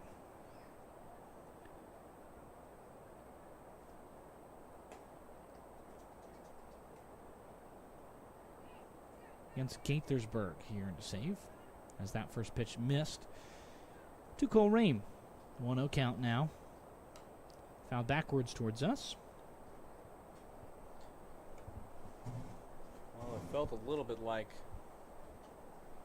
the air deflated out of the Big Train balloon after those 2 extra runs scored in the top of the 8th by the Senators, but it's still a ball game very much in reach, especially with a good defensive outing here, as that ball does find the zone. Malvazio now ahead in the count, 1-2. Richmond Spider. Cole Ream swings and belts one on the ground over the left side. Little worm burner to Johnson. Throw to first. It's in time. Good play from the all-star shortstop, showing off his glove, excuse me. Yeah, it's a great throw, and Gonzalez makes a great reach as well to make sure that out gets there. Gonzalez's tall frame helping him reach and put the first batter out. As Big Train looked to get 2 more up and down to go into the bottom of the 9th. 3 runs to get. Zach Anderson up. Big swing and a miss for the right-handed hitting catcher. We don't have a lot of right-handed hitting catchers in this league for whatever reason. Just a weird thing that we don't tend to have a lot of. 0-1. Good breaking ball. Misses inside. Malvazio felt like maybe it caught a piece, but I think it was just too low. Anderson is 1 for 3 on the night. Had a walk, but he's also grounded into 2 double plays. Missed inside, head level, and Anderson dodges out of the way. Stays on his feet, but has to move his head backward quickly. The 2-1 from the UCF Knight, missing outside. He primarily pitched last season for the Knights of the Big 12. Maybe a guy you'll see at your time at BYU. Yeah, hope he sticks around, and then we'll see him next season with BYU baseball. Fouled, or hit high and in the foul territory. It's blown back by some wind, and Johnson has the second out of the inning there. Zach Anderson pops out to that left side. It brings up Kai Lewin. Good pitch to soft contact there from Malvazio, who now has 2 outs, no runners on. A good outing for him from the batter's box, and now he is starting it out well from the mound. Just needs 1 more. Malvazio's first pitch misses outside.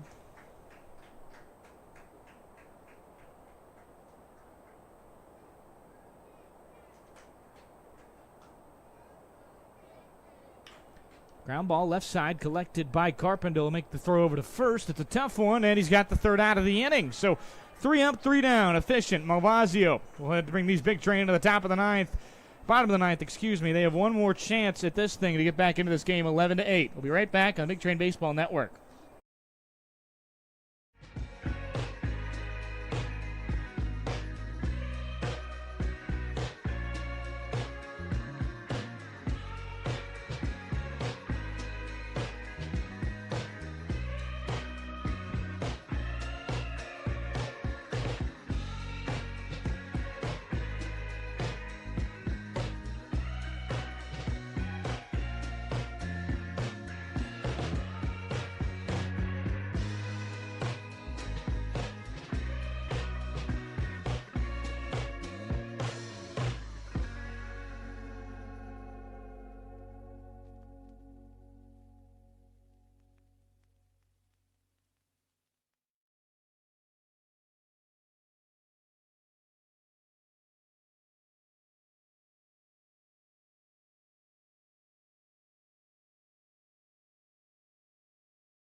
It's bottom of the ninth here on the Big Train Baseball Network.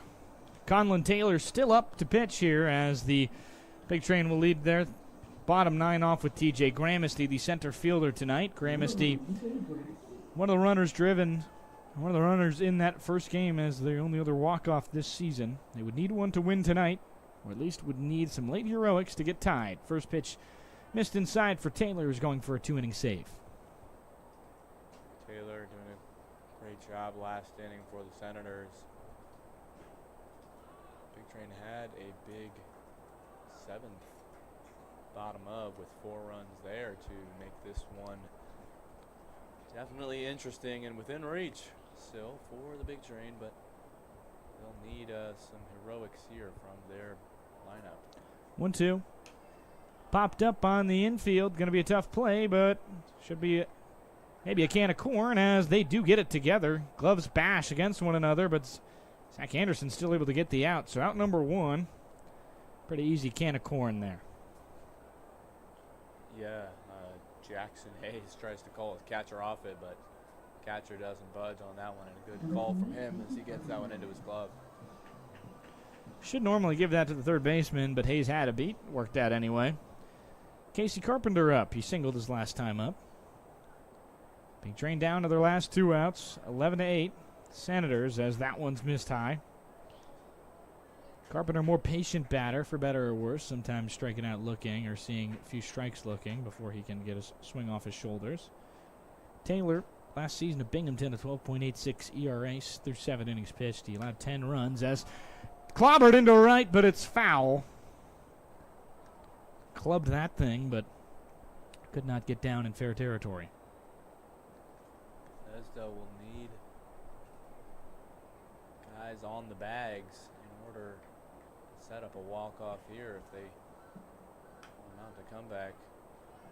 Partial swing, felt like, as he kind of cut it right at the end. 1-2. Grounded foul. I think approaching this pitch, Carpenter has got to really be selective with what he swings at. 1-2 missed outside. 2-2.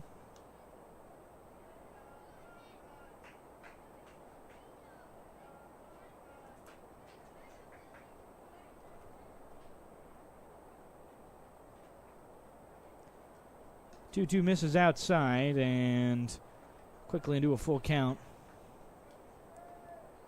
Good patience there from Carpenter. Now has the opportunity to get himself on base with a walk or a hit. Hit well into left field, belted into the night. It's going to be at the wall, and it is An out. caught in foul territory. Second out of the inning, and well played by Ewart. Deep into the warning track, but in foul territory. Ewart makes the play, gets the fly out. That one would have been just into the fence if it stayed fair, but instead into the glove of the left fielder there. 2 outs now. The Big Train in serious trouble of losing their 10-game winning streak.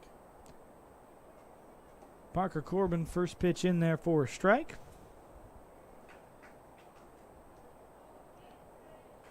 Maryland player formerly committed to Akron. He is 0 for 4 tonight with 3 strikeouts. Big wave at that one, and the Big Train are quickly down to their final strike. It's been a good day for the Big Train, altogether hitting, but not good enough. Pitching, once again, the Southern Maryland Senators have done a good job with. 1-2. Belted into right, and there is a late single. So a runner on as Corbin reaches. Picked up in right by Gonzalez, and some life as the Ring of Fire continues on, and Jack Kagan will try and break his hitless streak as well to keep this one moving. Well, it'll only take one more base runner to bring a tying run up to the plate. Maybe the end of the day. End of the day for Corbin. Kieran Coleman will pinch run for him. Going for the quicker Coleman, where a stolen base or a quick play at the plate will definitely favor the latest addition to the team, Kieran Coleman. Coleman out of Southeast Community College. Graduated last year. First pitch from Taylor is in there on the upper portion of the strike zone. Jack Gagan hitless today, but he has walked and reached on a fielder's choice. Fielder's choice, strikeout, line out on a pretty much robbery of a hit. This one's fouled back and quickly into an 0-2 hole again, as same with Corbin. Tough spot for Gagan here, who hasn't got a hit yet tonight, as you mentioned. Found himself on base a couple of times, but would love to continue Corbin started here. 0-2 pickoff attempt. Did not get him over there at first.